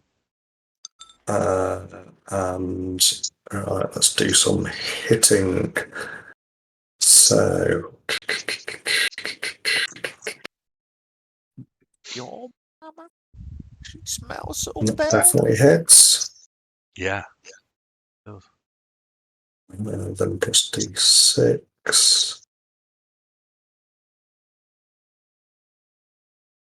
So that is 13. Dead. Dead. And then Can I transfer it again, or was that my bonus action? I can't. Bonus action to move it. Yeah, so only one bonus action at a time. Yeah. You want to stop killing several things, right? Don't. Stop Next doing that, lad. Will. Yeah, keep killing several things. Next lad. Keep doing it. Oh, Jesus. Natural 1. Ooh. Who's got inspiration? Go for it, Dan. 3 inspirations. Jesus. It's not your line. Okay, so That's it. Arago's wild. Any movement from Rokkr? Just a thought, sorry. Because of inspiration, could he not expend his inspiration to re-roll that 1? He could. Oh, yeah. Yeah. Yeah, I'll 'cause take you already mine off. had one. Yeah, you Yeah, already I've had already Take got my him. inspiration off because he's not got a 1 anymore. Unless he rolls another 1. All right. Then he gets it back. Better. Right. Yes, I see what you mean. Yeah. Nice. 2. Fuck's sake. Yeah, no, that misses. Should have kept the inspiration. Arrow flies wide. That was yours. So we were Fucking hell. discussing movement. Movement, so I'm going to move slightly in this direction. More. Call Stand By Me. And other such Benny King tunes. On the bright side, Jamie, Nah, stay where I am. You did just resolve the issue of killing multiple things in a turn. Fall up behind the porky cleric. Nice. That makes you sound fat, though. Yeah, I know. Next turn. Move Hex onto this. On it. Look at Fester and shout, "The goose has got the flank." As it does. Long sword attacks. That was 15 movement. Long sword attack on the hexed one. Go for it. Which I had That'd be loaded up stabbing. on. Come on. Yeah. Stop playing with yourself. Leave me alone. Me again. If you swipe Rolling? that too many times, you'll go blind. Not that It's not bloke roll- in that- the opticians. That's not going particularly fast from my iPad, is it? The dice has got stuck on the screen. There we go. 14. 14 hits. 1d8 plus 6. So there's somewhere between 11 and 14. This is rolling slow. I'm just going to use my computer. I was trying to do the laptop to speed, the iPad to speed it up, but that's doing the complete opposite. And then a D6 because it's hexed. Yeah. It's probably deed. He probably did. Probably deed. Yeah, that's with a 6 from the hex. It's, And it's dead. keep moving into this space and swing at the one to my south with my second attack. Sure. How hard everyone suddenly is. I know, it's great, isn't it? Yeah. 14. 14 hits. How did you get to there without opportunity attack? He's I not didn't leave left anything's- anyone's. I've not left anyone's yeah. 5 foot range. Oh, right, yeah, you were there, you killed Yeah, the guy then. Yeah. I still wouldn't have left his range. I'd have just No, said, yeah, I realised that. He's not left. It's a Yeah. whirling dervish, is what he is. I didn't kill it. I didn't kill it. You didn't kill it, mate. No. How did that appear when you sliced the first one, then moved on? I didn't stop moving. Nice. It was just. Second word, dervish. I may have shouted timber. Wicked. Like the sharpness test in Forged and Fire. Okay, it's Jarek's turn. Yeah, so, The holy one. Hey. yeah, obviously, well, the slightly prickled one currently. Don't jostle the chosen one. How many attacks did I receive on that barrage, did you say? 12. 15. 15. 15. Oh, wow. From where? Everything. Oh, Everywhere. 5, 10. There was only 12 alive. Yeah. You've killed some since. Yeah, no. These guys were all dead before that turn. Yeah, Jim killed one at the end of last turn. And hold up. Killed 2. Yeah. Should have been 12 attacks, I thought, but yeah. Yeah, I counted 12. Because Jim killed 2 and I killed a third one by finishing off his third attack. Well, yeah. No. Just checking. I mean, I didn't fail a con save, so I'm not. Yeah, I believe all of the last 5 missed Last you one's anyway. hit. Missed, yeah. Yeah, I think they did, but yeah, just it's one of those ones I was sat here thinking, where's he got 15 from? And I was trying to work out, are some of them attacking twice? Because I need to know which ones are the more powerful ones. Right. Let's put it this way, Adam. What I can do, if you really want, is put them there. Or shall I not bother? Yeah, fuck it. It's a good Spirit Guardians target. Where did they come from? Just appear, or Yeah, no. There's no are they like, peers. It's just I'm just doing and the then whole kill things dead. beholder. Don't fall out with the best- dungeon master. The better thing is, Beholder. though, Dave, you go, what if I just put 50 of them here? And Adam goes, wonderful, fireball. Yeah. Go on then, Adam. You've got a psycho cleric. Right, I'm going to go on kind of battlefield gut feeling at this point, and I'm going to keep on advancing in the direction I'm going, but I'm going to kind of bellow over my shoulder to get away from the vineyard. Not anyone in particular, just bellowing backwards to get away from the. I don't know why. Just being attacked from behind when they're meant to be holding the vineyard doesn't feel right. Get away from the vineyard. The building. The what? Not Yeah. the vineyard. Oh yeah, we're not going in there till we've sorted out It's everything here. No way. literally a get away from the building as I carry on. Yeah. So if we're going to go there for 30. You've got some gardening to do. So I can still cast when I'm concentrating, can't I? Yes, as long as it's not a concentration spell, because that knocks it off. So spiritual weapon, just going in at second level. Okay. What's the aura radius? It appears within 20 foot of me. So I'm going to have it appear here. Oh, just shot. Hold up. Sorry, you're doing spiritual hammer. Yeah. Yeah. Douche. Oh yeah, I'm not wasting the third level at the moment because we've got this under control currently. Yeah. So then it'll be my attack on that one, Okay. and the hammer's attack on that one. Take your pick. So me first. Hammer first. Come on the hammer page still. A mighty 26 probably hits. Yeah. But only dealing 6 damage. Okay. And then me doing a 19, which will hit, dealing 8 damage. Okay. Anything else from Jarek? I'm just going to say to the tree that I just hit, photosynthesize that.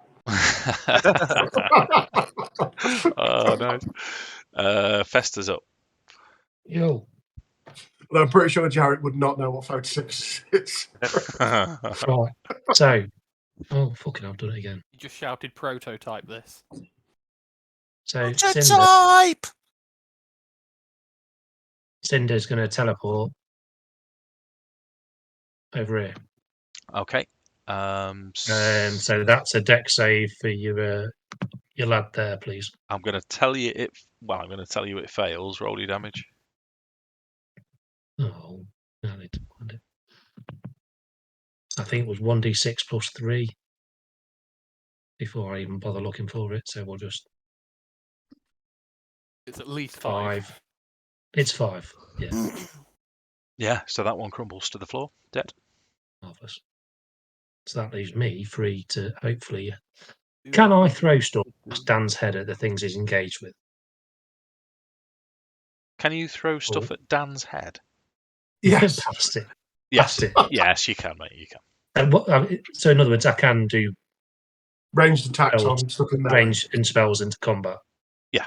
There's not a worry about that then. No. That's a Pathfinder thing. I mean, it's only Dan, isn't it?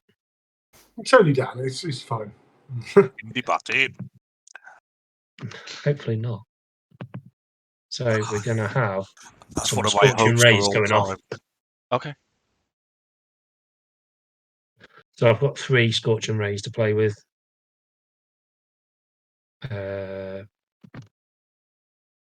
What's your target? Oh, sorry. The balls. Would have gone with the injured one first. Okay. Well, that misses. Yeah. So then I've got another 2 still. Are you going individual one for each? Yeah. Yeah. Okay. So we'll go for this one next then. Yeah. Yeah. God damn it, man. Hits. Oh, nice.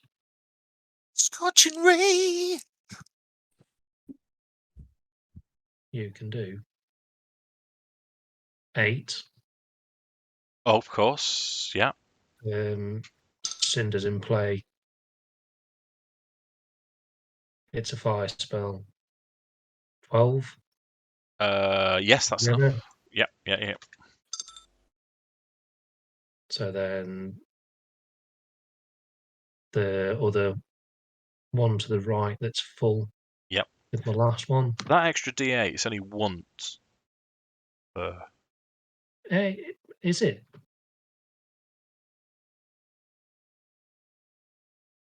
Because it just says whilst the fire spirits are out. Read the whole shebang. Hang on, yeah. Anyway, that's a 22 to hit. 22 hits, yeah.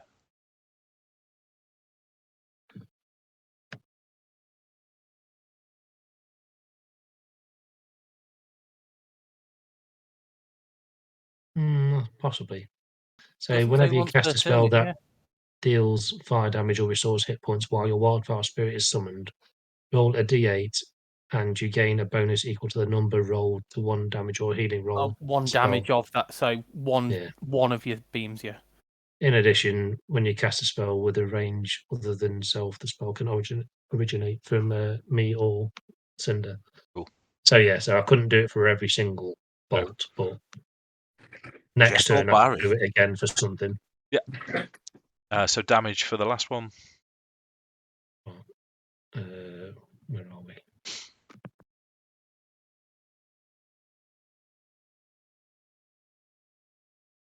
Fortune Ray, wasn't it? Mm-hmm. 9. 9. Okay. Interesting to note with it, Ted, because they're individual ones, you choose one, but like your burning hands, because it's a single roll, the 8 adds to the whole thing.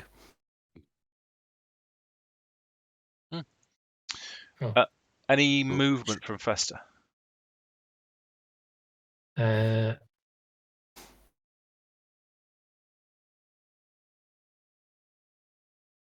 Gonna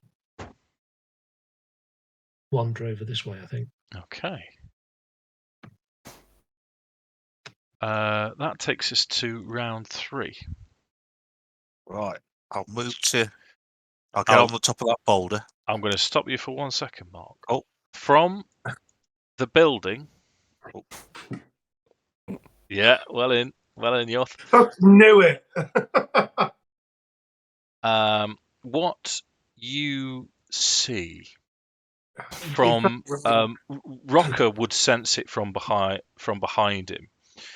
You hear just behind you sort of scuttering noises as what appears to be a small army of very small blights appearing from an entryway. Are these the baby brute ones? Yeah, these are the tiny ones. And behind them also is a wild-looking humanoid figure. Caked in mud. The tiny ones need to try and get Goosey over there or something, because they're the ones that are vulnerable to fire, if I remember rightly. Yes, that's correct. Yeah. So I'm going to add them to the initiative. I'm going to roll it now. But it is still Akxikas. Yeah, they're actually behind Rokkr. Yeah. So Akxikas. So Rokkr sees them. Yeah. And we start round 3 with Akxikas. Right, so I haven't seen them, have I? Not you. Roll perception. Right, let's have a roll perception. Because they are the other side of a tree. Yeah, going for it. And they are little trees. Yeah. No, I haven't got a clue, mate. An army of shrubberies. No, dude. No, I don't know. Right, so in that case, I'll continue. Movement-wise, you still heard my order. I'm going to move out. Yeah, I'm going to after that, I'm going to move to there. Yes. I'm going to go up that boulder. Okay. And move my hex as a bonus to that one's take next. I'll move it to that one there. Mm-hmm. And then I'm going to do the same again. I'm going to let rip with me Eldritch Blast. Well, one at him and then one at the guy next to him. So this guy. Okay, right. Right, so What's everyone gone quiet? first one, Ooh, excuse me. 50. 15 hits. Roll your damage. Hello. So With that Hex. I can hear you, Ted. Yeah, I can hear you. You're So, frozen. 2 damage from the blast. 6 damage from the blast, and my Hex is doing an extra. So that's 10 in total. 50. Hang on. What's that in total? 10. 10. Yeah. Yeah. Okay, it's not enough. Not enough. Cool. Next one. All right, the next one. Let's see if I hit him first. Here we go. Yeah, that's hit him. And this is just the D4 plus D10 plus 4. Oh, you. One day, so 5 damage to the one behind it. Yeah. Sure, doesn't kill it. And I've used my bonus action. I've used my action. I'm done. Okay. Blights then. So I'll try and count them accurately this time. 1, 2, 3, 4, 5, 6, 7 ranged at Jarek. 2 melees. Okay. So Still 20. Yeah. Yeah. Gonna go and 12. discombobulate some carrots. I'm not gonna be on. second one is 22 to hit, 11 damage. 11 again. Yep. 13, 5, 10, 6, 6. And 2 melee, we said, didn't we? Yes. 12. Okay. Other blights, we've got 2 melee on Nik. 21. Oh, there are still 2 left. Okay. 21. Yes. I'm going to pop a shield. Sure. AC 20. 24 this turn. 23 is a crit. Oh, it's a crit. Right, so they're at +3. So it auto hits. Yeah, it doesn't beat my AC, but crits hit. Yeah. Yeah. That okay. is Why would 14 you pop a damage. shield against 2? Pardon, sorry. 14 Why would you pop a damage. shield against 2? 14, and then I've got a con save. What's up? I was just wondering why he popped a shield against 2 attacks out of game. Just Because if I drop Hex, that's a whole spell slot. so you were trying to protect your con save. Yeah, but it Right. didn't work out. No, fair enough. I do have advantage though because of Warcaster. Yeah. Saved. I didn't think about the con save. I was just thinking, why would you waste a shield on 2 attacks? Because they're also dealing 11, so they're not small amounts either. Yeah. I think I'm not going to move the needle blights. Then let's go on to Rokkr. So you've out of the main building, you've seen all of these little creatures appear with this feral humanoid. Oh. Yeah. The rest of the party are not aware of what's happening behind you. I know I'm not allowed to say anything in character. Am I allowed to remind of what we said at the start of the fight? Or not? I'm fine if not. Sure. I reminded that targeting the humans was the key. Oh, yeah. Sorry. Yeah, I was going to do that anyway. So I'm moving back. I'm transferring my hunter's mark onto the druid lad. Gotcha. And then going for his face. Yeah, you do.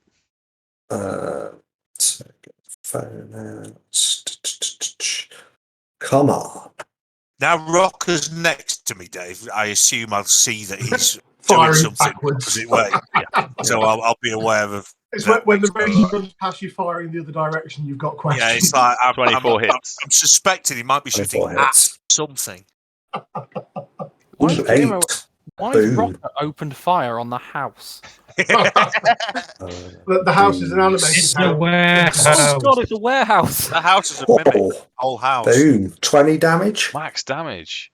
Wow. So your arrow As it starts to appear, Ooh, you can hear ouch. it's starting to chant as if it's going to cast a spell, and your arrow takes it in the shoulder, spins it round. But as it spins round, you see a look of madness appear in its eyes. You've not dropped it, and it's still lurching forwards. It's very injured. Right. Another shot to its face then. Yeah. Crit boot. Well, I don't know whether that's to hit crit. What do I get from that? All Anything? your dice. It'll do it for you, mate. You see your damage is now Oh yeah. Boom. plus Double the 2d6. I didn't remind him of the second bit of try and take them alive. Um, And then 2d6. This one is not going to be alive. We only need one of them. There's more inside. Yeah. We'll collect later. Let's just hope the first one out the door wasn't important. How would you like to kill that one? Right. So, what happens with that one? He literally explodes, and before he explodes, he shrinks back into a tiny ball of wood and just drops on the floor. I said, Jim, what the fuck was that? The human turns into a ball of wood. Yep. Is that 44 damage you've done with 2 shots? I mean, it was a crit. Let him have it. Yeah. Right, where are we? That's movement, bonus action. So that's pass turn to Nick.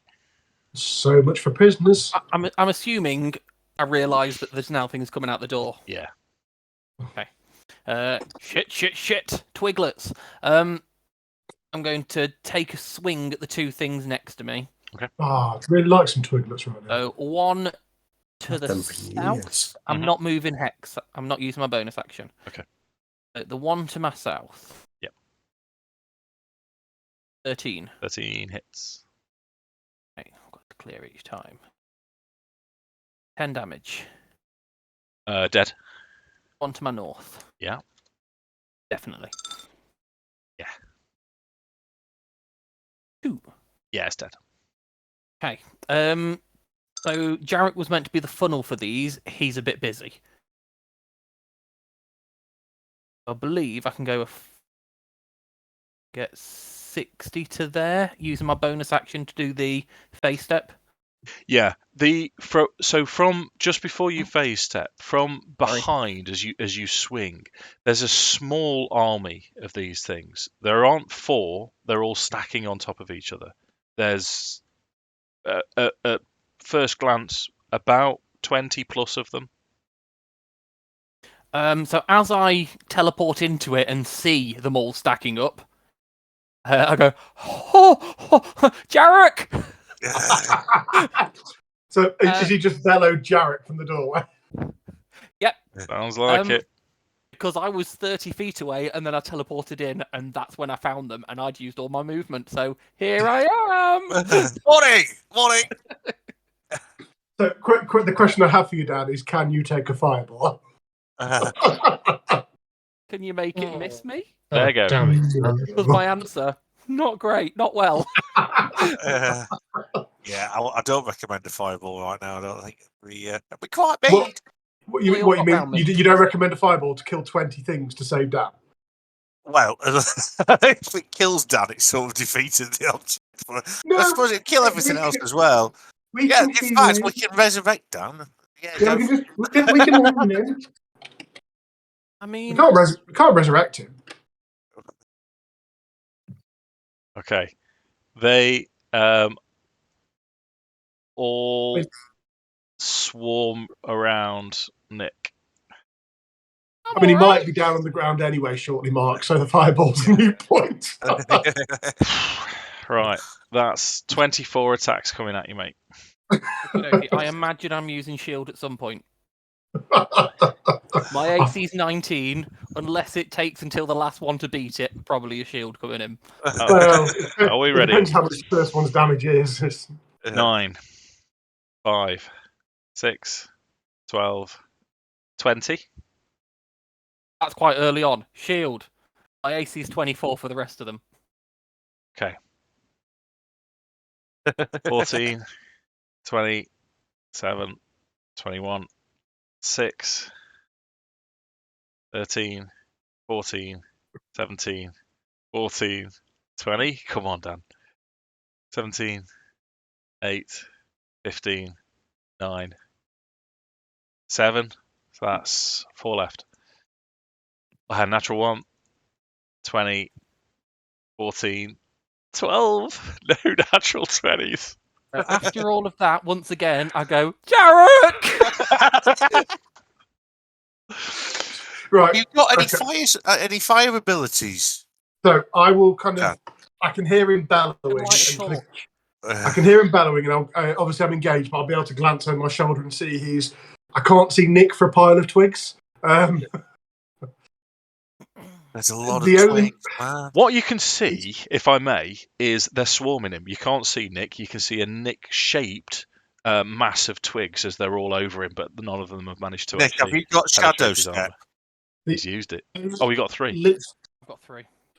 The only thing I can do that would help him is fireball. Yeah, if he can shadow step on his turn, just out of the middle of them, then either of us, whoever's next, can go to town with some, or Ted with his goosey. They go between me. I would say metagaming that won't work because they'll spread out. At this point in time, a fireball. What order? Yeah, because they're high. Where are the? I feel Jarek's going to have to make a call of damage on Nick. How far's healing word work? Because I have a feeling it might be necessary if I hit him with a fireball. I want to say 60, but I'm not sure. It is 60, so 5 to. So he's within range. I was going to move. You're all right. I can probably help. Okay. Yeah, I'm coming up shortly, aren't I? Right. I'm going to make the snap decision, so I'm going to just edge round this lot to try and get another one in base contact to stop the hail of fire. You were there, weren't you? Hang on, no, that's... Carry on dealing with them. I was expecting that. I'm going to just move to there. Okay. Yeah. And as I do it, I'm going to say a prayer to Lathander to spare Nick and launch a fireball at Nick. Really? Do I get a dex save? Yes, you do, man. Yes. Oh, it's alright, I've got +1 to this. Sorry.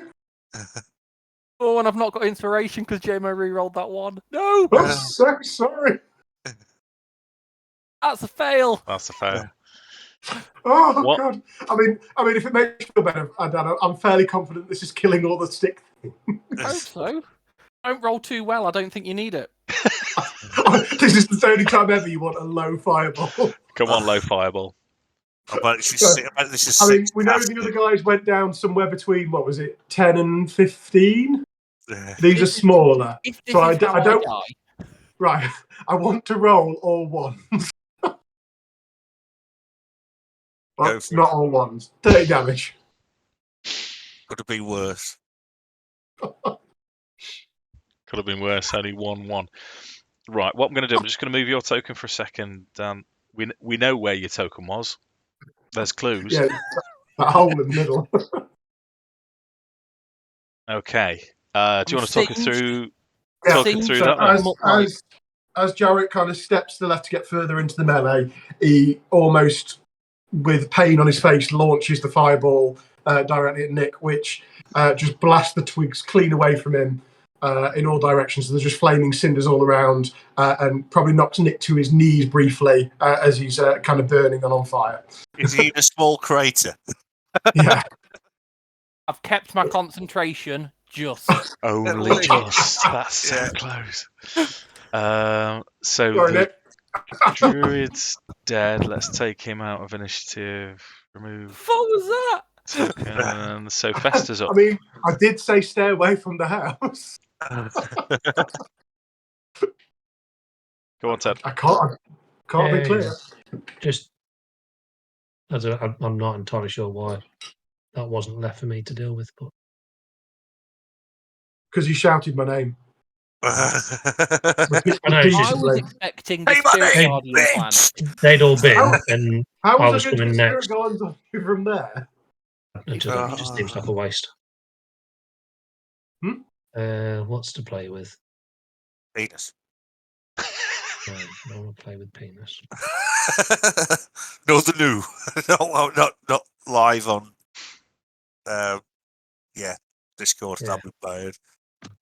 Well, Cinder can move there.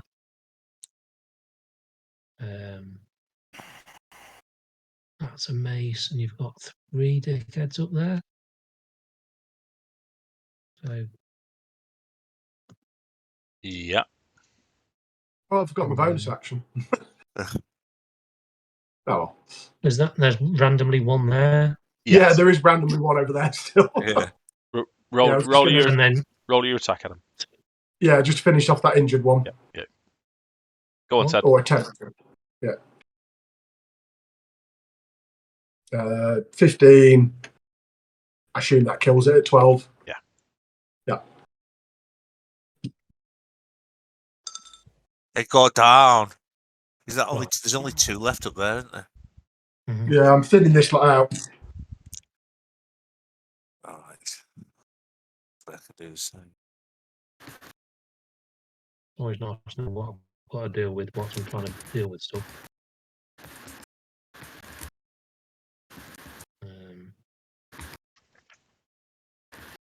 They're all engaged. They're all engaged with you, aren't they, Adam? Yes. The 2 at the back are ranged. Right. Well, if I put a flaming spear there, Yeah. they won't be moving during their turn. At least 2 of them won't be, will they? No. Just getting a bit of fuzz from your mic, Jim.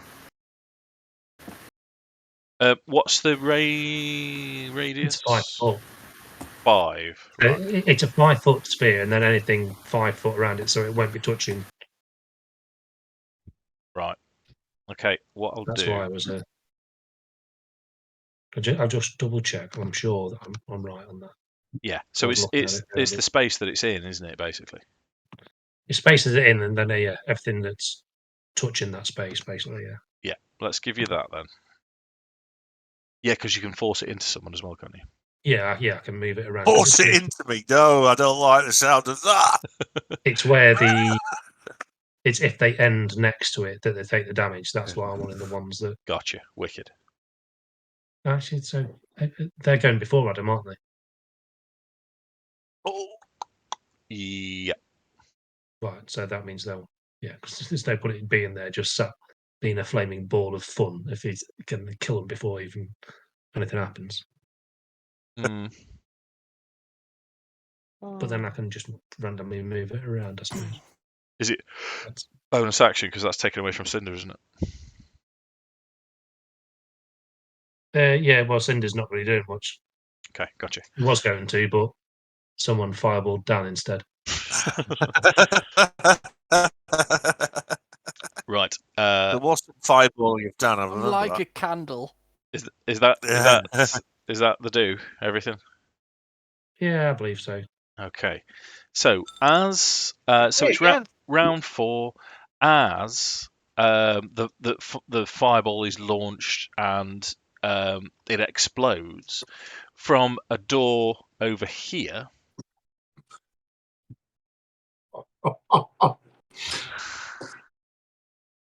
More of the Are they on the upper floor? no, these are on the ground floor now. So this is open. A balcony. Yeah. So what I'm going to do, I'm going to add the second lot of blights to the initiative. These will be on a different initiative order, and the Druid as well. Yeah, better. J-Mo can't kill the Druid before it does anything. I know. I might actually get to play with it. Well, Akxikas has got a chance, but you're aware of what's happening now. You all know that they've appeared behind you, Akxikas. Right. Just change the.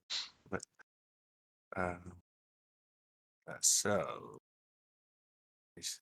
I can't get to the Druid, can I? I mean, I can't target. I'll have to target the things in front of him first. Would that be right? No, you can No, you target can. us. They just Right, might I'm get a just gonna bump see I'm in so you see if range. this thing's in the way, maybe. Yeah, they don't block line of sight for firing. Like They're all in ally bullshit. in the I way. didn't mean don't to do normally that. give, Where like, was I before I was partial there? cover. Wasn't I? Oh, nipple. Now I'm. I'm such a tool. Thank you, whoever just did that. Can someone who's not a spastic tell me if they're in how far I am from that druid? You've got your measuring tool, don't forget. 65. Oh, 65. Oh, so I'm in range, aren't I? Or am I? What you were using?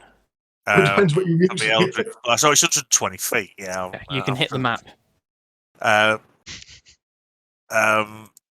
am going to bonus action move my hex onto the druid. Oh no, I can't. The other thing's not dead. Is it? He didn't kill it, so I can't actually. Oh, wait a do minute. that. Wait a minute. The What? hex isn't on. Oh no, you did this one, didn't you? It's not Yeah. dead. Yeah, it's not dead. Okay, so I'm going to fire one bolt at the guy with hex on it, Go for it. and the other one. Oh no, it's the other one is going to go at the other guy. Right. So first roll on Jeffrey with hex on. That'll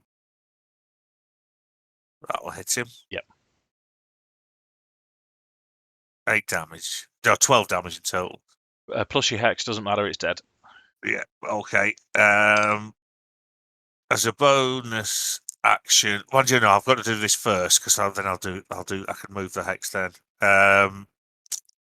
Second attack on the druid. Okay. Which is natural 1. So fuck all happens there. Get inspiration. You get inspiration. I've got inspiration. Right, so I've missed. I think that's me done. No movement? No, I'm all right there. I've got a few of. I am going to bonus action. I'm going to move the hex onto the druid. Yeah, that's what I was going to do. Right, gotcha. After I'd attacked anyway.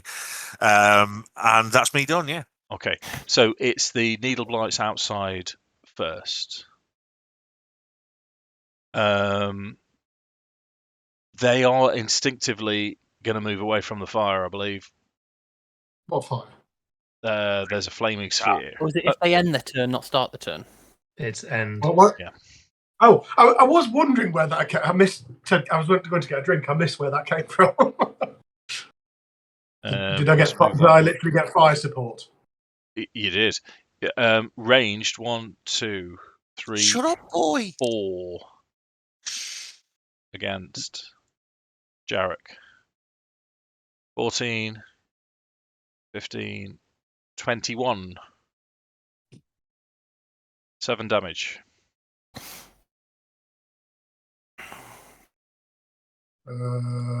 Con save. Yeah. Passed. Just. Sweet.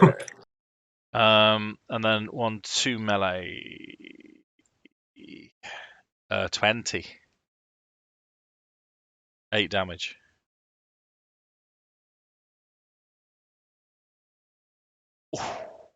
Oh, Crit. I failed the con save, so the shield's dropped. Yep, and a crit.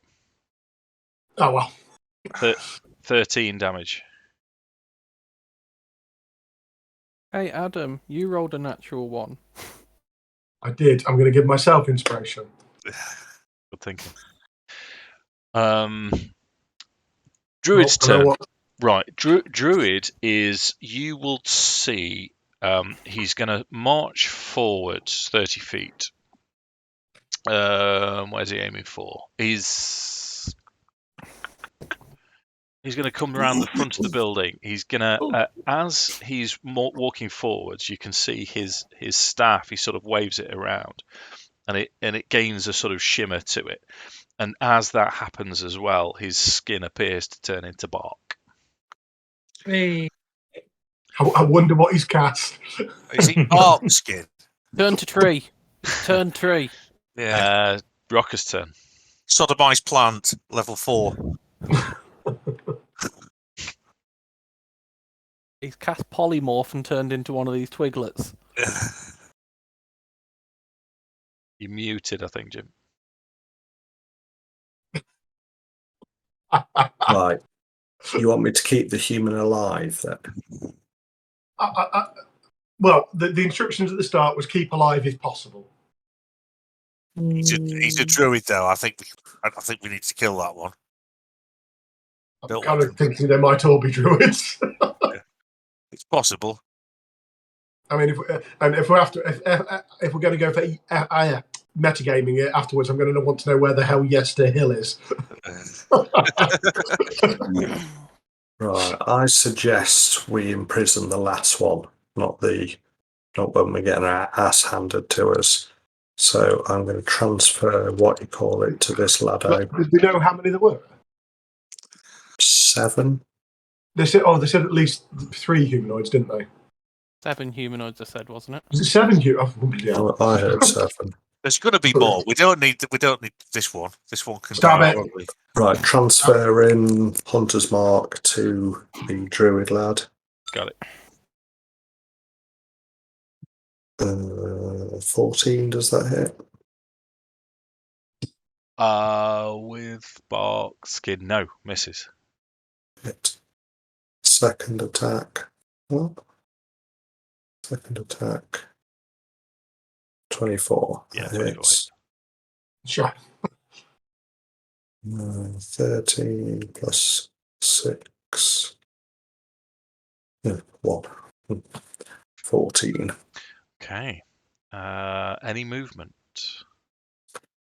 Yes. Slightly further back. In this direction. Okay.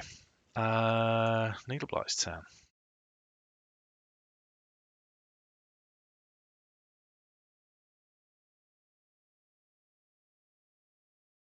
Five. All at Nik.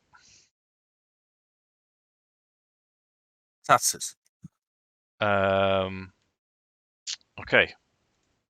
15. 21. Miss, because I've still got shield up. It lasts until my next turn. I got swamped. 15. 16. 18. Your turn then, dude. I am an aardvark. So whilst that was happening, I was going shit, patting the fire off me and pumping 22 lay on hands points into myself. Okay. And then the things fly into me, and I continue shouting shit, and hex the druid. Yeah. Double hexed. I can't put 2 hexes on him, I'm afraid. I'll put a guy. What should we put him? I'll put a squeezing on him. The squeezing. Shit. Hide. Just whilst I do a bit of recouping. Okay, sure. I mean, I'd Just quite. run to Yeah. where the Gribblies came from. No, these came out of a different one. I came out of. I am going to go one more back, I think. So if they try and funnel down, Right. they've got less. Yeah, but that's where the original Gribblies came from. That's not where the new ones are, though, and I'm currently patting I get flames that. out. Yeah. Jarek's turn. How are you in need of assistance health-wise, Dan? I've not desperately. I've just pumped 22 points of healing into myself with a. Why have you just ran around the corner? Because things have appeared, and I'm still trying to patch myself up. Right. It's obviously either me or Cinder can cast it at the moment, can't we? So Yeah. I'm concentrating fully on what's in front of me at the moment because obviously my concentration's dropped at this point as I've finally started taking a hefty chunk of damage. So I am going to fire up Spirit Guardians now, I think. Sure. And that is. How big is it? It's 15 feet sphere. Okay. But it's at the start of their turn where they have to do stuff, I believe. For Spirit Guardian, it enters the area the first time or starts its turn there. Right. I've got one prepared for. Let me just do it real quick.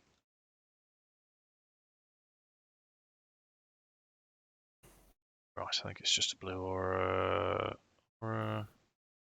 15. There you go.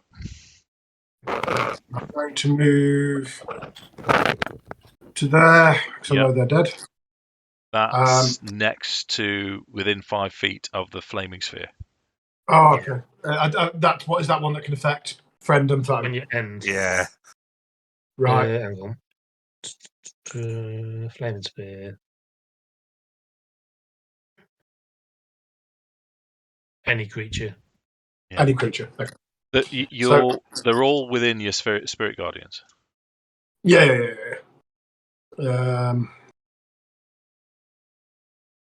So I'll stay where I am in that case, and just use Tonky McTonky to hit this guy. Sure. For the bonus. Have you got a cantrip that you can blast things all around you? I'm sure I've seen something of that ilk from you before.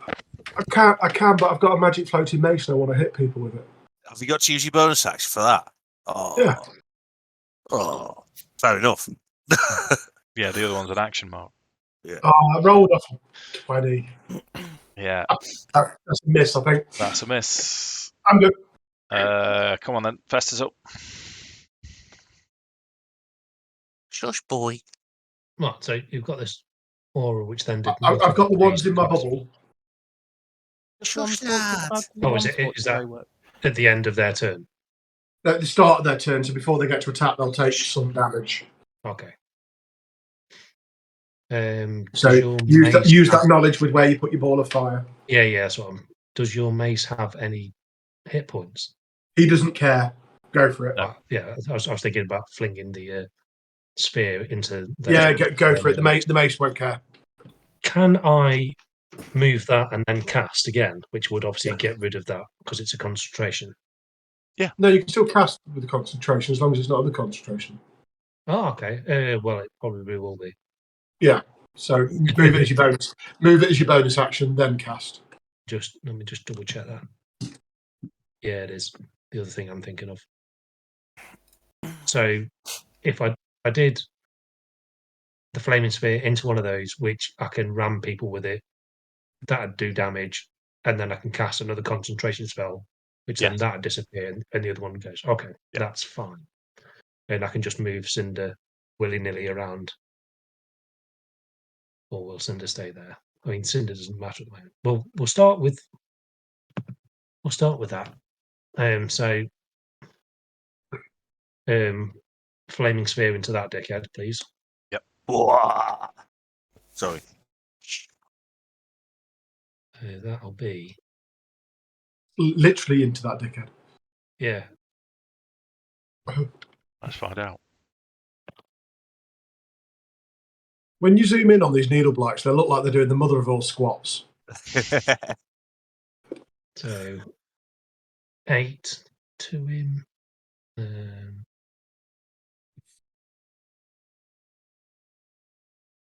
I'll add the D8 to that. Okay. Do I get a save or anything? Oh, sorry. Why would you want to save?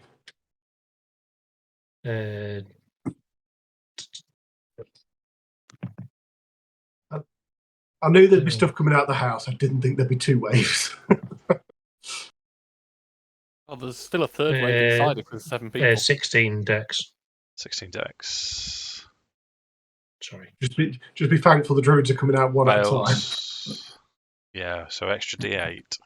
Yes, it's seeing as it's fire, which I can only add the D8 to fire or healing. Yeah. Another 4 on top of it. So 12 eggs. Yeah, that kills it. Nice. Indeed. I tell you, indeed. And then, as always, is it only literally the ones in base contact it hits, then, not the guy? When he rams it, it rams directly into one. Yeah. Yeah. But it then only hits people 5 foot away. Has to physically ram it, so. So why was it an issue me stepping next to it? Because you ended 5 away from it. All right, so if you end 5 away from it, there's an additional thing as well. Yeah, but ramming it into stuff, it just naturally hurts more. Yeah. Okay. So, we'll have some fun around about here, I believe. Mm. With a bit of lightning. Okay. That's happening. Yeah, it is. So that's 60, isn't it? Yeah, it's a range of 120, but the area is 60. Okay. So Yeah. from here, please. Yeah, I'll let you remember that, Ted. I have not looked. It's a Yeah. big old area. Yeah, it is. I know you've got a lot of areas going on at the moment. Yeah. Does it actually do damage now because you've used your bonus? But it's still cast, isn't it? So Okay. Yeah. I forget how it works, mate. Isn't like Call Lightning an action to boom each time, not a bonus action as well? yeah. Okay. Wicked. So all of these lads. Oh, wait a minute. Can you hit all of them? 5 foot. The one at the very north is missed, isn't it? If it's 5 foot. It's hit. Yeah, say there, it hit a good large percentage of all of them. So Yeah. So it's just just the missing top this one. Yeah. Dex I love the fact that the potential Raven guys are just in the trees going, "What the fuck is going on out there?" One. It's like everything was on fire, and now suddenly there's a storm. What? Yeah. The paladin is hiding, patting himself down. The dex saving throw of 16 again, though. Okay. The Druid makes it, and the third Blight makes it. Roll your damage. It's not great. 15. It's not too bad. So 15 half rounded down to 7. 7. 1, 2, 3 dead, and the Druid age 7. I believe. Dark skin is concentration. Ah. So He's got a couple to make then, hasn't he? DC now he rolls a 14. Oh yeah.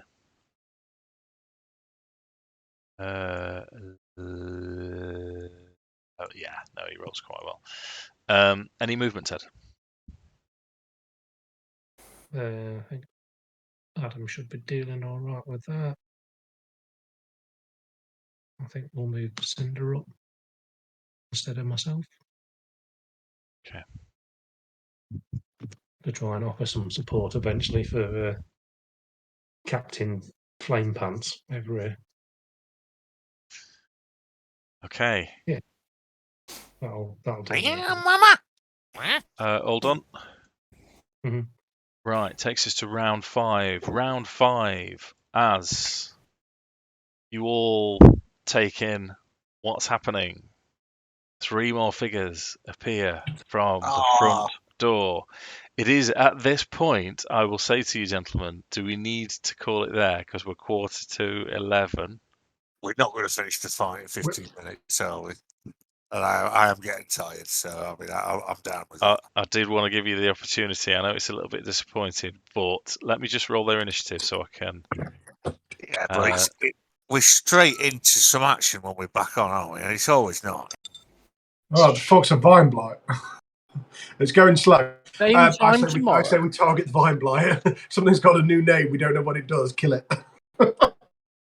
So what appears is the druid is the same looking druidy type fella covered in muck and shit, but these blights, the vines are sort of undulating, constantly moving, with these bigger looking. They're still human size, but large human size. Right. So we'll call the session there, and I'll send out the usual text messages as to when we next play.